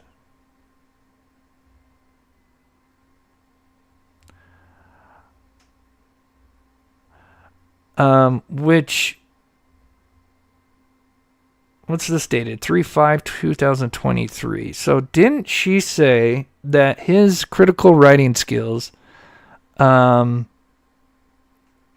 his grammar and punctuation. So here's a great example of this right here.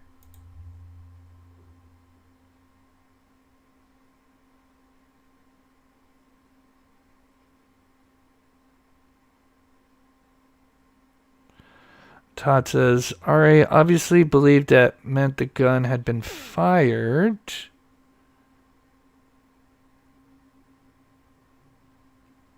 No, because he said round.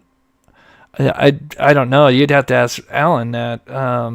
But obviously there was no gun fired on the bridge, so I don't know if that's what you're asking about. Sorry if I'm not understanding. I think I do, but I think part of that is just again, they would have to mention something around being found on the bridge, right? Why the hell would he say my round's not going to be found at the crime scene or on the bridge? I know I can't. Sorry to go back to that, but I'm assuming that's what he's talking about. Again, unless they brought that up, which I didn't see because they didn't find a round on the bridge, so. Why the hell would he say that? Again, Okay, so Dr. Polly Westcott here says that at Richard Allen, apparently his writing skills and his grammar and punctuation has, declined in March, March and April. So here it says, I am ready to officially confess. Looks pretty straightforward. He's got a capital I. He spells officially correctly. Clearly he wrote, I'm ready to officially confess.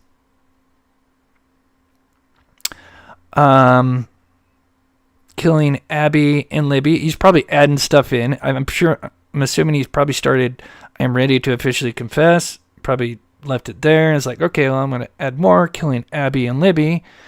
And then,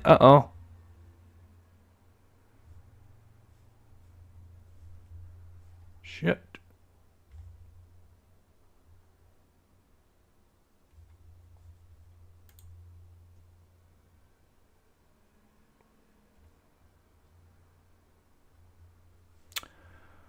Oh no, are we still live, guys? My thing messed up here. Let me know in the chat. Can you guys hear me? Oh, that's weird. Sorry, guys. I think I had like a little lag spike there. My internet dropped for a second. Okay, sorry.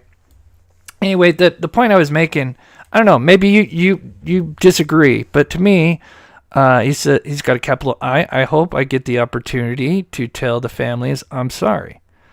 Now I get it, he's got both I's capitalized, but he can spell opportunity, right? More or less, to tell the families I'm sorry. I mean, I could see where you could obviously argue it's disjointed a little bit, where I think he just probably went to go, I'm ready to officially confess, and then probably wrote in more. He doesn't have much else to do, so he's probably filling in some things. Again, that's just I'm not a doctor or anything, but I mean, I don't see this completely, like, his spelling is fine except for, I think, opportunity, and obviously he's able to connect opportunity, so it's not like he lost his training on what he was writing, or again, I'm not an expert in writing, but it seems like it's not like completely discombobulated, but again, maybe an expert would disagree.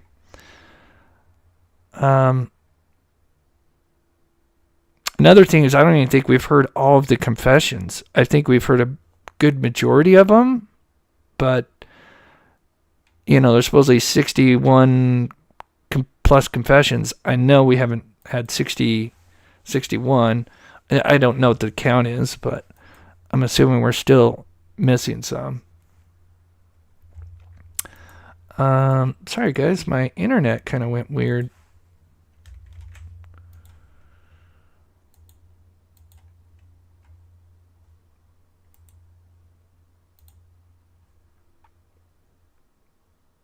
All right, let's read chat and let's hope there should be an update. Usually we get updates from because I usually go around this time and we get updates about after they get back from lunch. It's got to be this. It's got to be because of that one there. Hey guys! We brought a truckload of magic. What would you like? Still nothing there. One's 13. Let's see if we can get anything here. Still no update. Man, I am dying to hear what the family has to say.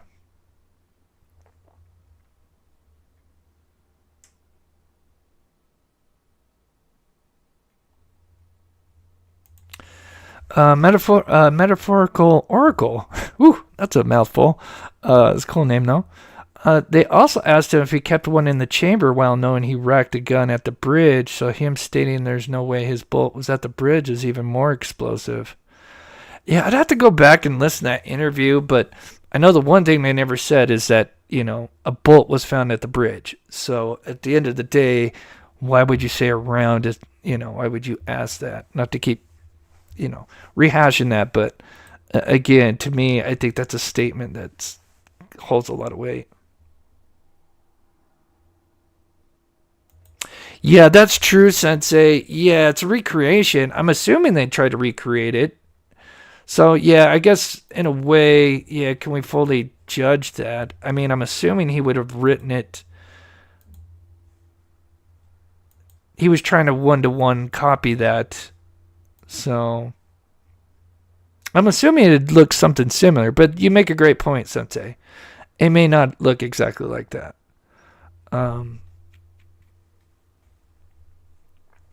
Yeah, it could. Yeah, maybe there could be misspellings, or maybe everything is spelled correctly, and the reporter misspelled something. Opportunity.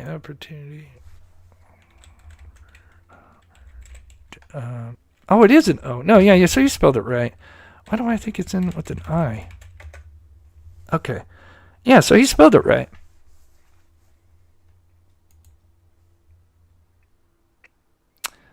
So I'm assuming that was probably a pretty close one-to-one recreation of it. Anyway,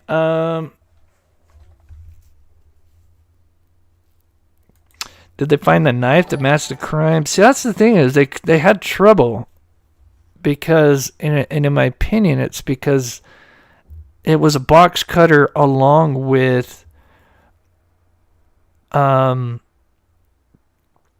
the edge, if this is the case, because there was parallel cuts with Libby. Obviously, Abby was just stabbed once, but Libby, she had these parallel cuts, which, again, it's like, I wish we could see, not the actual autopsy, but a very detailed recreation, with the, just the autopsy, blank human outline with it explaining it so we could have a better understanding. Because if that is the box cutter with the blade and the thumb guard driving into her neck, that would make sense. And it's too bad they couldn't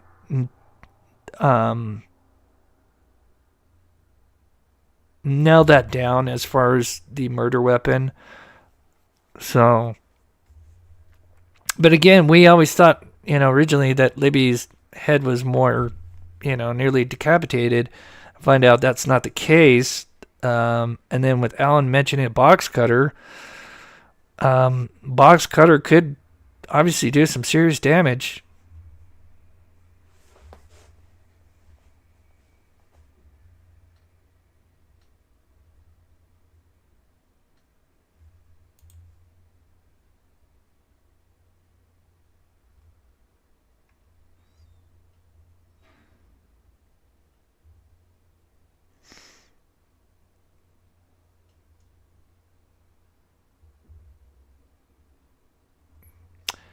Yeah.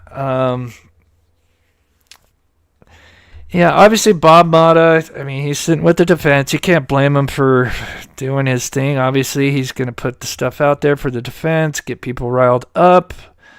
But at the end of the day, now it's not it's in the hands of the jury. So I'm not worried about the damage that they're going to, that they're trying to do now, or whatever you want to say. It's in the hands of the jury. They sound like responsible people. And taking notes, they'll see the evidence. I really hope they look back at the timelines, really look at it, because it's all there. I mean, it really is. This is a very simple I wouldn't say simple case, but the murder itself is, up to the abduction, it's simple. Then after that, I think it's pretty damn complicated. I think we've definitely got more answers as of late, but there's still more questions to be answered. Did they get? I kind of wonder, were they undressed before they went across the creek? But I don't know.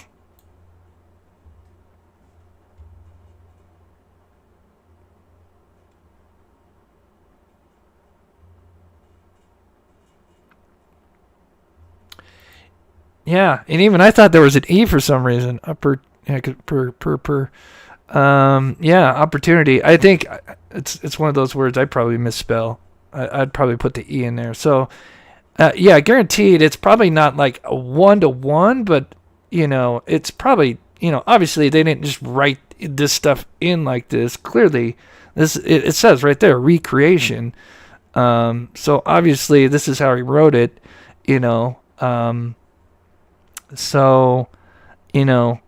he's spelling complex words. I'd say officially semi-complex opportunity. I would say, especially when you're like kind of halfway, right half the word, and then you continue on the next line.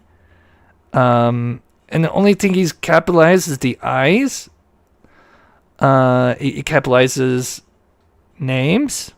So, he's got capitalized Abby and Libby.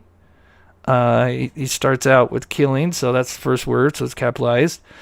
The confess, it's kind of weird that's capitalized there. I'd say that's maybe a little odd, but to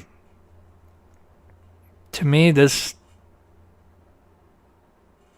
looks fairly coherent. It just seems like you started out with this first sentence, then probably just started adding things in. Yeah. At least that's my thoughts on it. Was there a river underneath the bridge? Yeah. So if you're not familiar with the area, teenage girls, Abby Williams, not a river, it's German, a creek. had made Now back last-minute plans when the murders to go happened, to the Monon High Bridge, which was supposed. The creek was a little deeper. So here's a great shot right here. So the girls would have been abducted right about here. This is when Bridge Guy, obviously Bridge Guy was coming, but he would have been around in here when the video started. And then they would have went down one hill. One of the officers said they noticed that it looked like somebody had gone down and slid down on their butt. Then there was a volunteer witness searching on that same side. He said on the second one, where the private drive is at, he said that somewhere was a dislodged rock, and it looked like somebody had slid down. So I think they did go down, maybe even slid down, and I think he was trying to get them in this pocket over here, where it's pretty secluded. But then you would have had Brad Weber coming home in his van, and obviously if they're down in this pocket in here, obviously he's up on the ridge, he wouldn't be able to see down in there, and I'm sure he's probably paying attention to the road, so he wouldn't have seen them, but that would obviously, that van would have spooked them, and so the killer would have brought them across the creek, and then shortly after they crossed that creek, these poor girls, makes me sick.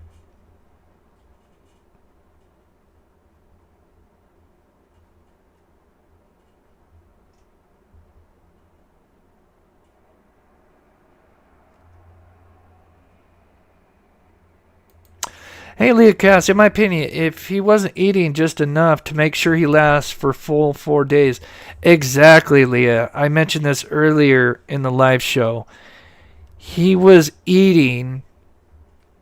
He was missing 3 meals, but he would eat the 4th one because if you miss 4 meals, you get reported. He would miss 3 meals. He was either purposely starving himself and then exercising as well. So clearly, he's thrown his body into, some terrible, mental and health. I'm sure was not great as he continued doing that. But the fact that he was knowingly doing that shows that, yeah, clearly he knows what he's doing. I'm sure he probably went a little bit nuts. Who wouldn't? And then there's the report from one of the officers that that was one of the guards watching him when he was on self-harm watch, and it was one of the times where he went to eat his feces, and he did that, and the guard noticed that when this stuff would happen, Richard Allen was waiting for them to be watching him. He did that. And then right after he said, I'll never do that again. So I'm sure he was trying to take it to the extreme, make it seem like he's crazy and all these confessions, because he's like, oh shit, I was confessing. Now, I'm sure the lawyers probably, I don't know whose it was worse. I think Allen, if it wasn't for the attorneys and maybe probably part of the family, but I can't blame the family. And you can't blame them for sticking up. Unconditional love is unconditional love. But I think if it wasn't for his attorneys, I think he would have confessed, and they would have probably had a deal, and they would have never had to deal with this in the first place. But I'm sure they wanted this is my opinion, and I know a lot of other people agree. They want their 15 minutes of fame. Can't blame him, but I think he was ready to throw in the towel in March, May. But these attorneys and probably the family as well, I'm sure, and who knows, maybe it was more the family than the attorneys, but I doubt it. I'm sure the attorneys wanted this case.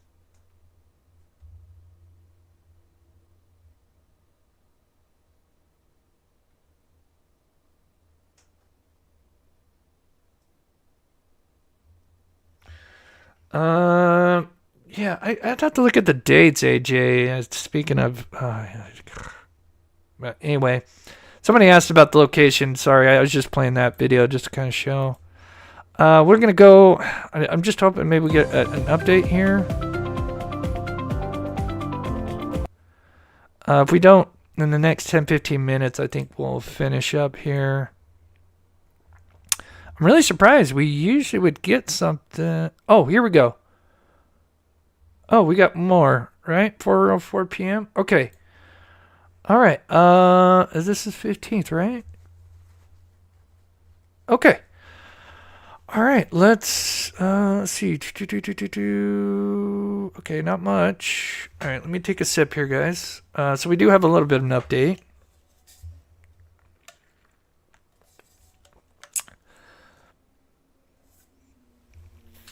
Richard Allen. Okay, so the first person is Richard Allen's half-sister, so it's not full sister. Jamie Jones. So the jury came back from lunch at 1:34. So I think it was an hour lunch, something like that. Okay, so defense attorney Jennifer Auger calls Jamie Jones Richard Allen's half-sister. She tells the jury that Allen is 5 years older than her and that they lived together all through childhood. She says Allen got married right after getting back from the military. So Ellen, if I recall, Allen and Kathy, they're like high school sweethearts. So, yeah. Jones tells the jury that Allen did not ever molest her or touch her inappropriately. Auger asks her, "Did you love your brother?" Jones responds, "Yes." Auger asks, "Would you lie for him?" Jones says no. Auger concludes her direct examination. At 1:42, Luttrell, I think it's Luttrell, begins his cross-examination. He asks Jones, "Does the name Chris ring a bell?" Uh-oh. Not me. They're not talking about me. "Does the name Chris ring a bell?" Auger objects, as they were discussing neighborhood kids while Allen and Jones were growing up. Oh, who's this Chris guy? The notes do not indicate how the objection was ruled on. Well, clearly, I'm assuming it was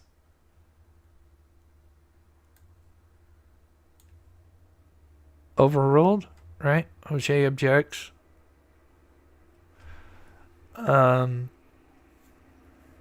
I wonder who Chris is. Interesting. So that's it.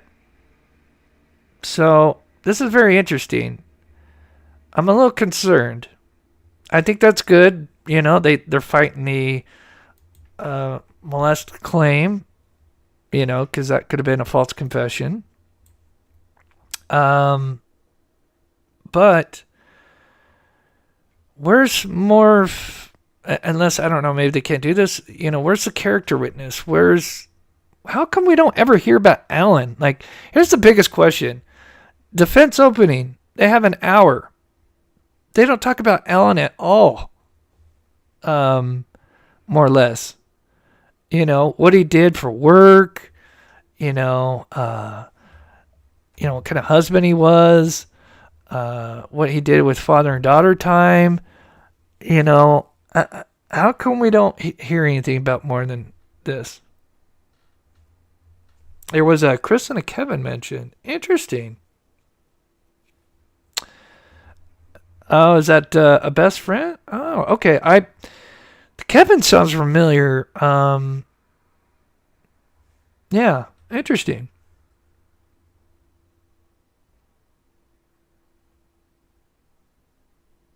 Oh.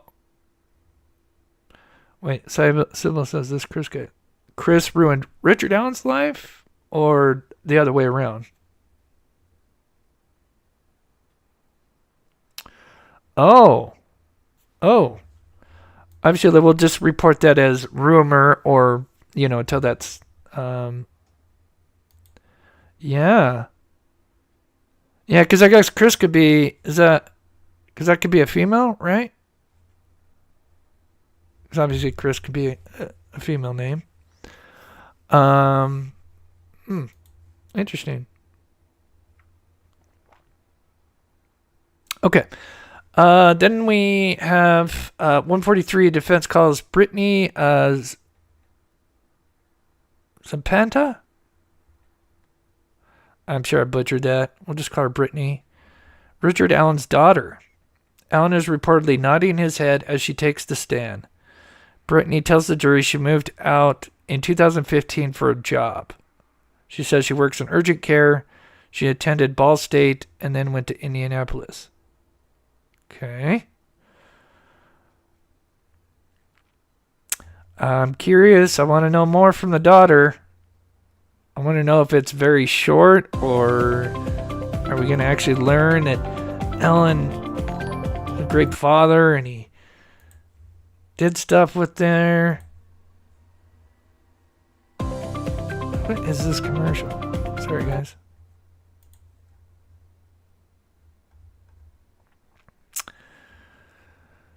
Okay, so they are no updates there. Oh, we got more. Okay, I think we got more here. It's coming in. Okay, sorry. I've got something in my eye. 1 second, guys. I'll read it.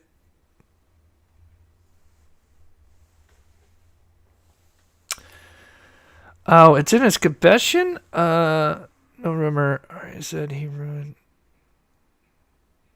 Chris's life. Huh. Where did I miss that? Man, did I miss something on that? That's interesting. Okay. So the daughter. All right. There's more.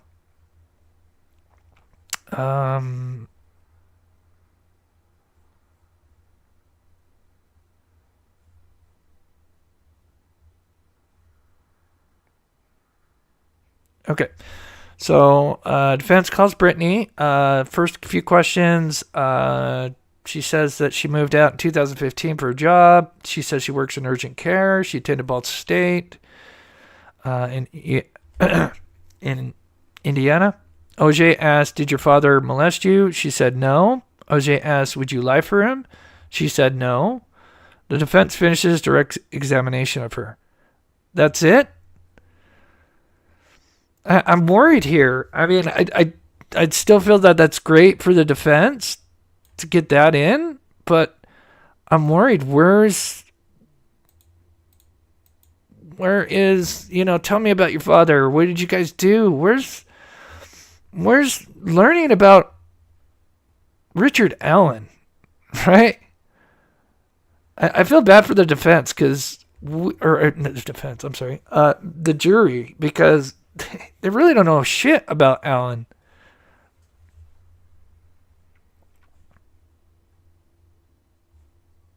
That bugs me. Like, why aren't you getting... This is your chance. Build him up, He's not this monster. The trial begins cross-examination. Okay. He asked Brittany, did you and your father go on the trail a lot? And did you and your father go on the Monon High Bridge? OJ objects to both questions. What? Luttrell asks Brittany if Alan changed his appearance after she left for Ball State. She says no. I'm not worried about him changing his appearance, though. He asks her another question about Alan's height and weight. OJ objects. He shows Brittany photos of Alan. OJ asks to approach the bench.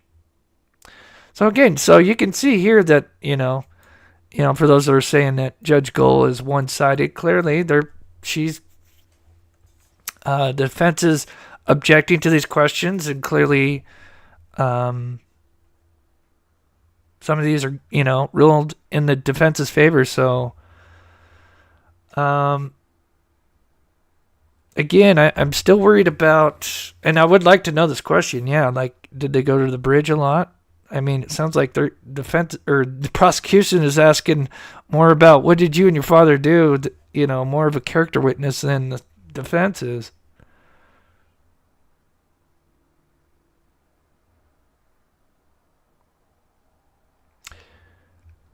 No, he's bringing in the bridge. Like, did you guys go to the bridge? Because members of the picture of his daughter on the bridge. It's really to say, to show that, hey, he went to this bridge. I don't think it's much about him going there with his daughter. Well, I mean, you could also throw that in because she does look kind of eerily like Libby. But...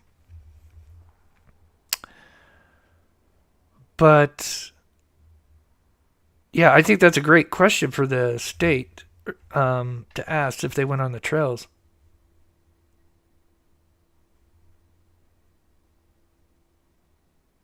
Oh. Yeah, I can't wait to hear Murder Sheet's views on this. What it was like. How is she responding to Alan? Because right here it says, Alan is smiling at Brittany, but she does not make eye contact with him. Ooh.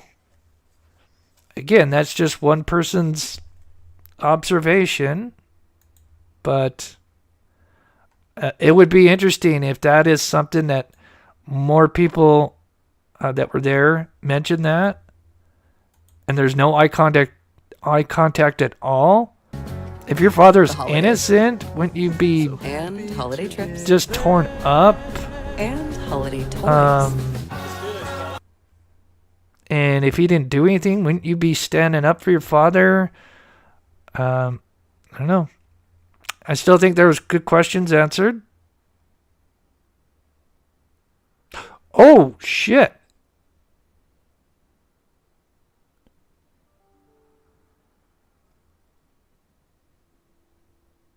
Oh, shit. Do you love your father? She says no.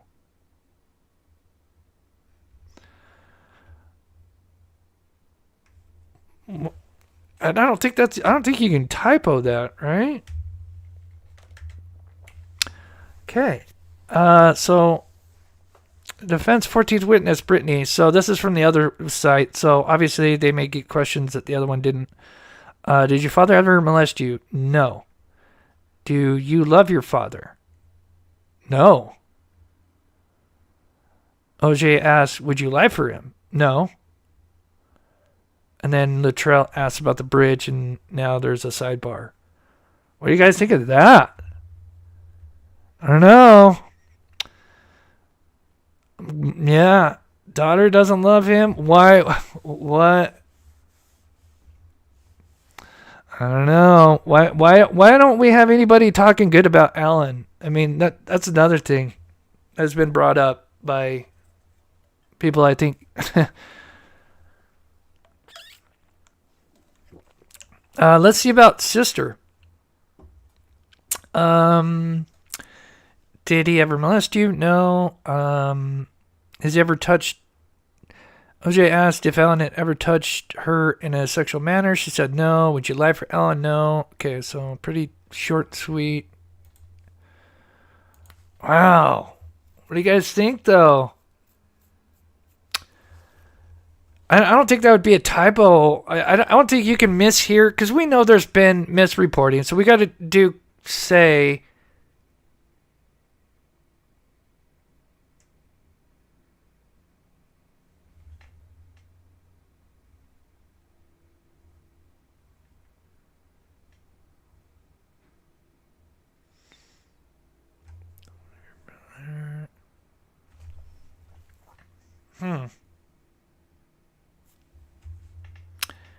Jake Johns was part of the search on Feb 14th. Oh, God. Hey, he get and out of here, another Jake started. Johns. Can I ask you? Oh, okay, so there's more. Okay, so there's more on this other one here. Man, let's see what you guys said. The sister said yes. Jones, the sister, do you love your brother? Jones responds, yes. Would you lie for him? She says no. Now, on this website, it says the molest and lie. It could be a typo. I'm just reading what's there. I mean, I'd think that'd be a question you would ask, though, if you asked your sister. Now, OJ asked, do you love your father? Brittany said no. No eye contact. Again, there's a possibility. We've seen mistakes happen. I will say that. So, but let me see. I'm sure it'd be reported. I'm sure it'd be reported on Twitter. Let's see. Again, I want to make sure we get the correct stuff out there.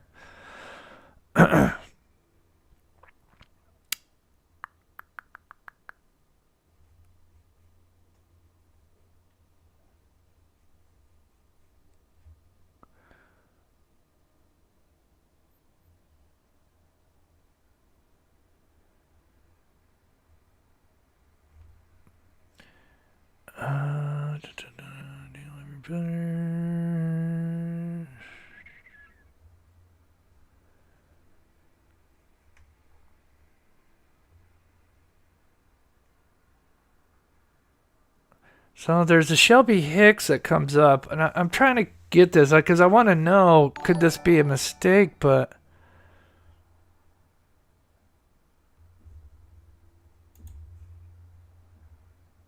I don't know. I mean, there it is right there. Jose asked, do you love your father? No. Again, could be wrong.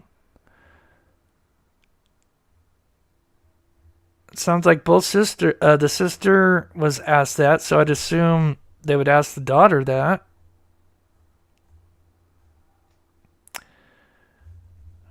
Interesting.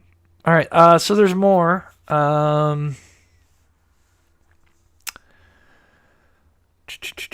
We'll have to check and see Twitter. I'm sure that would be on Twitter if that's true. Okay. After the sidebar ends, Luttrell shows Brittany more photos, the daughter, and asks if certain photos look like her dad in February 2017. She says yes. The gallery did not see the photos. Certain photos look like her dad in February. So I'm assuming they're showing photos of Alan, how he looked in February. Interesting. OJ objects and says the photos are outside the scope of questioning, and there's another sidebar. She sustains the objections. Jury asks questions to Brittany. She tells the jury she visited the bridge in her teens and crossed the high bridge with her dad and only crossed it 1 or 2 times total. Alan is seen smiling as Brittany leaves, but no eye contact from what we understand. I don't know. That would line up. No eye contact, and I would love to get clarification on that, though.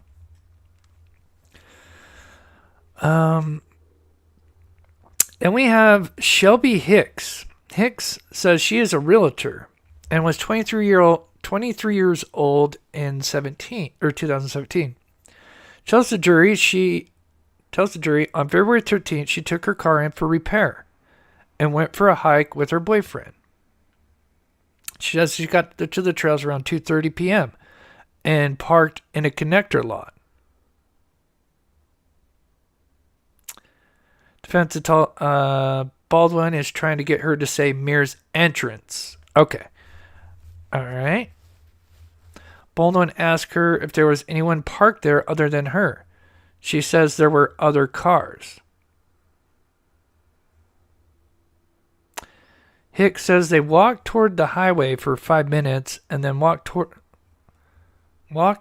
the highway for 5 minutes.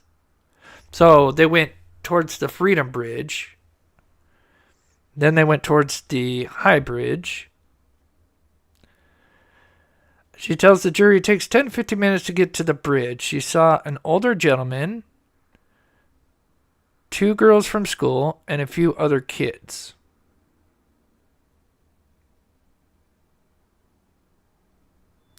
So she gets there at 2:30. They're already abducted.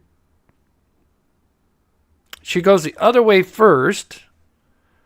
Then comes back the other way. So again, the murderers, they've already been abducted by the time she gets there. She sees an older gentleman. Well, I mean, if they're already abducted, okay. 2 girls from school and a few other kids. Okay. I don't know how that helps the defense at all. They've already been abducted. This could be the fighting couple. Yeah. Or part of the fighting couple. I'm not sure.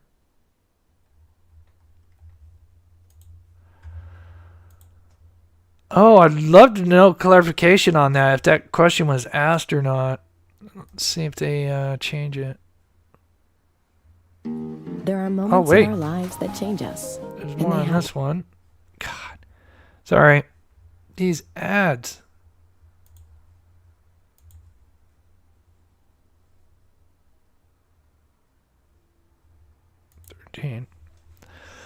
Oh man, I'm gonna have fun putting this all together tonight. Okay.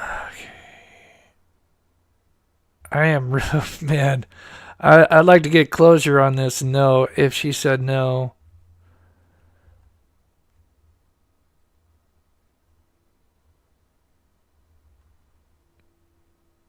Latrell asked Brittany if she had visited the Monon Bridge with her father. She said yes. Latrell asked Brittany, was she scared? She said yes.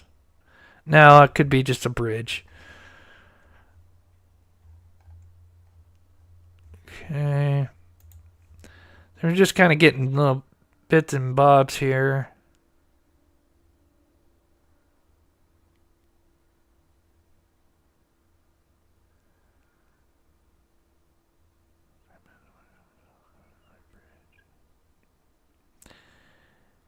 Yeah, I don't know where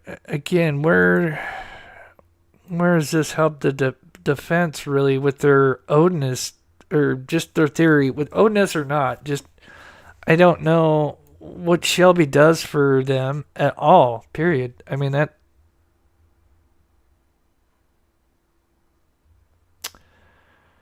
Brandon Cowan says, court's out. They're about, it's about the time they're out.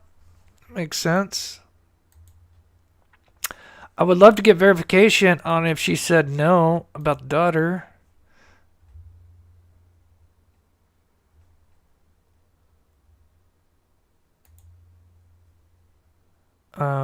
Who's been reporting today? Max Lewis, I think.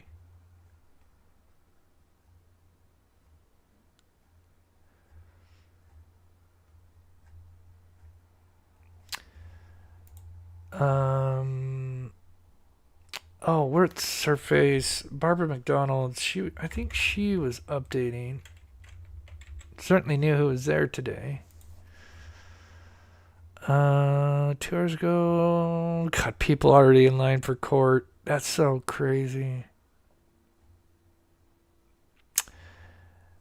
Yeah, let's pull up Richard and Ellen. We'll finish up here just a bit, see if there's any more.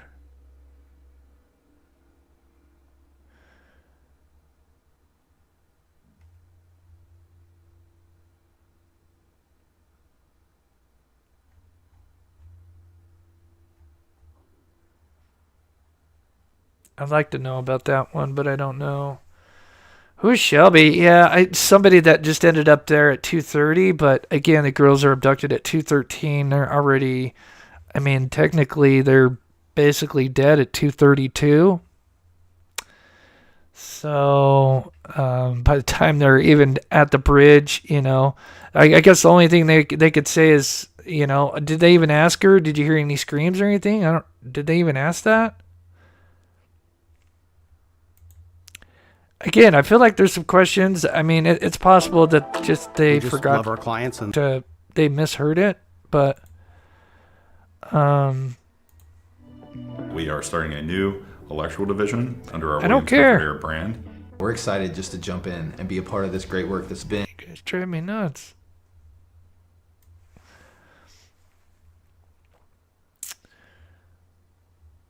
Again, I don't understand the point of that witness. At the very least, I would have asked, did you hear anything while you were on the bridge?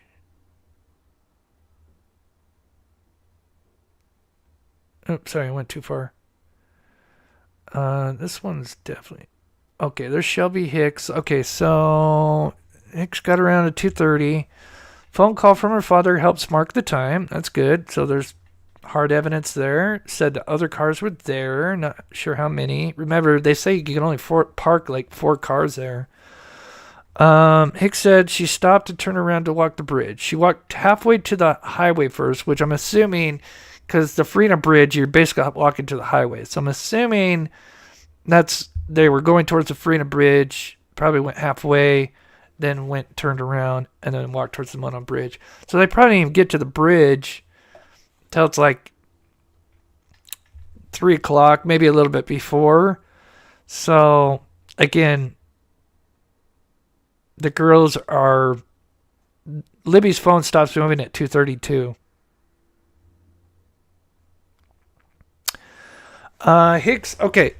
Hicks remembers seeing two friends on the trail, Cheyenne and Shelby on the bridge, and an older man and some kids. Hicks remembered the older man had a camera. Man, be interesting. Oh, that's Dave McCain, right? David. It's McCain. That's the old man. He was taking photos and video. Didn't they take his SIM card and then they never gave it back or something like that? So that's the old man, if you're wondering. That's McCain.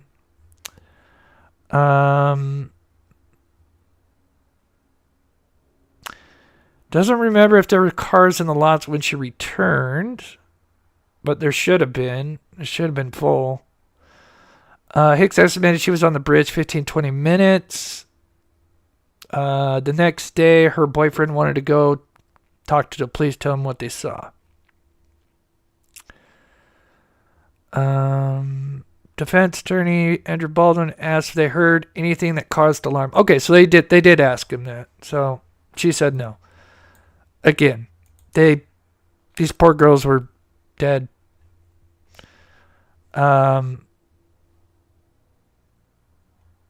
Or bleeding out, but probably dead. Hicks said she was interviewed twice by police February, March 2017. Hicks said police did not take her phone, but she would have given it if asked. So I'm assuming because you got a guy taking photos, they probably want that because I think they said they took his SIM card. But she didn't. Obviously, the girls were abducted by then. So again, I guess that helped. The not hearing anything on the bridge is about the best thing you could say. That really, that witness really helps. But Hey guys, we brought a truckload of.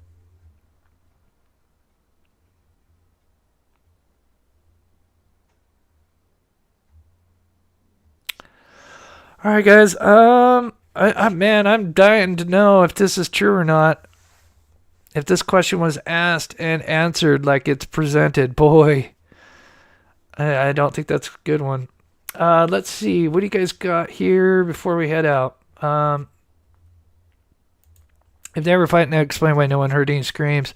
Honestly, Will, most of these people, by the time they were out there, these girls were already sadly attacked, or at the very least attacked. So, thanks, Music King.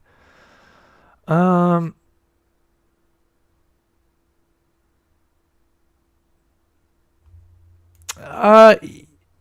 if you're on a Apple device, you kind of need to go into you don't want to use your normal browser, or the YouTube app. I'm sorry, you'd want to go through like a separate browser.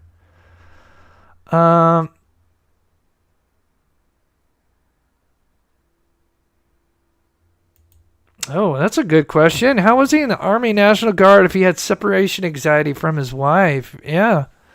Well, yeah, I mean, that's a great question. Yeah. Yeah, I think you bring up some, I think that's a great statement.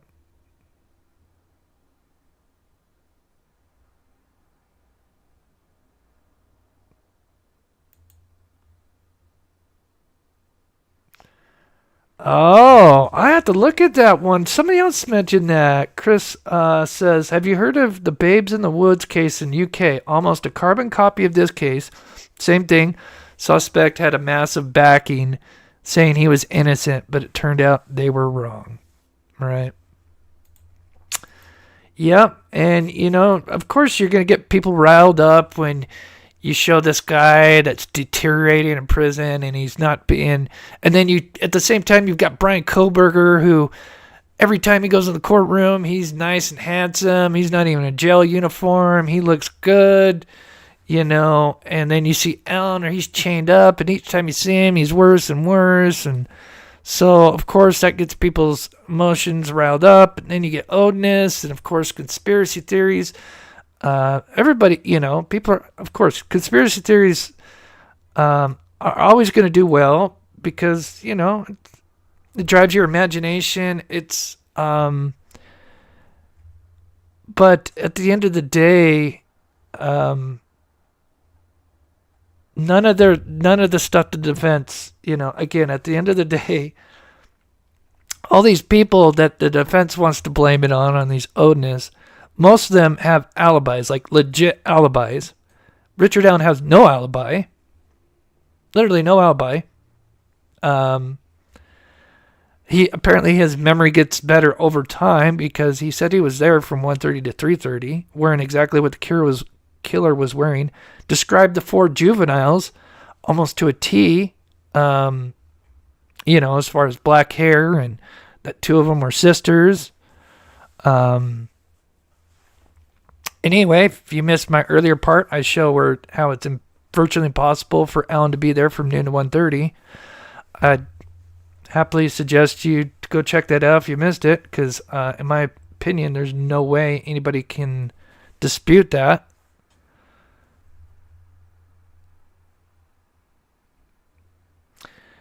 Yeah, this is definitely a circumstantial case for sure. I mean, most cases are.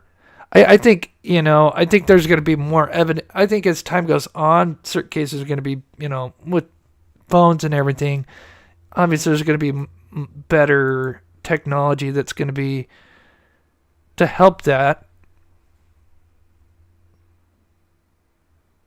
But before we go, I just quickly thank everybody. Oh shoot, I forgot. Gelhard, thank you so much. Oh, I missed your thing. God bless you for your membership for 14 months. Oh, I know. Those poor girls. What they had to experience. It's just heartbreaking. Anyway, thank you to everybody that donated. It does really help this case out. Record Des, thank you for the 5 gifted. Tom, bless you. Miyagi, Carrie, Miss Dog Lover, Tabitha, Carrie, June. God bless all of you guys. And, of course, to my wonderful mods. Thank you to all of you guys being in here for this long show. We'll be back tomorrow. I'm going to definitely... Here, I'm going to end the poll. So it's 60% guilty, 20% innocent, and 20% not sure. So it's kind of interesting. So we have a 60-40 kind of. With basically 1,000 votes.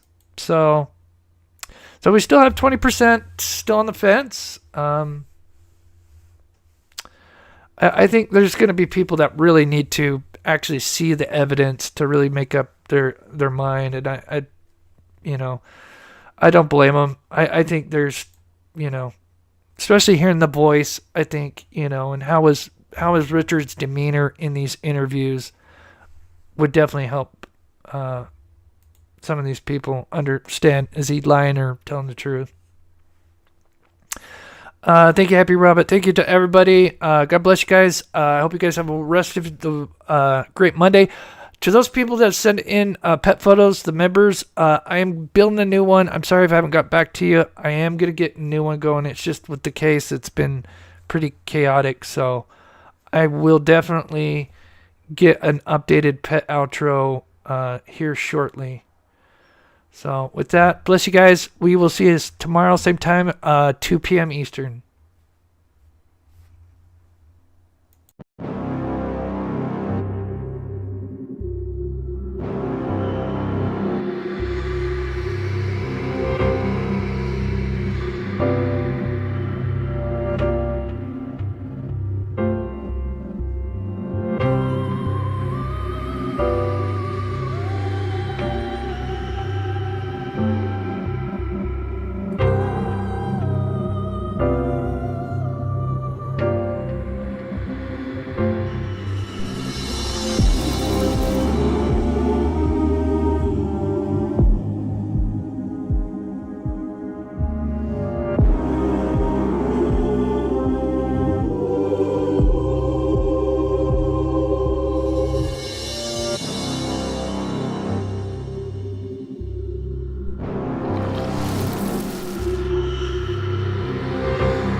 Bye.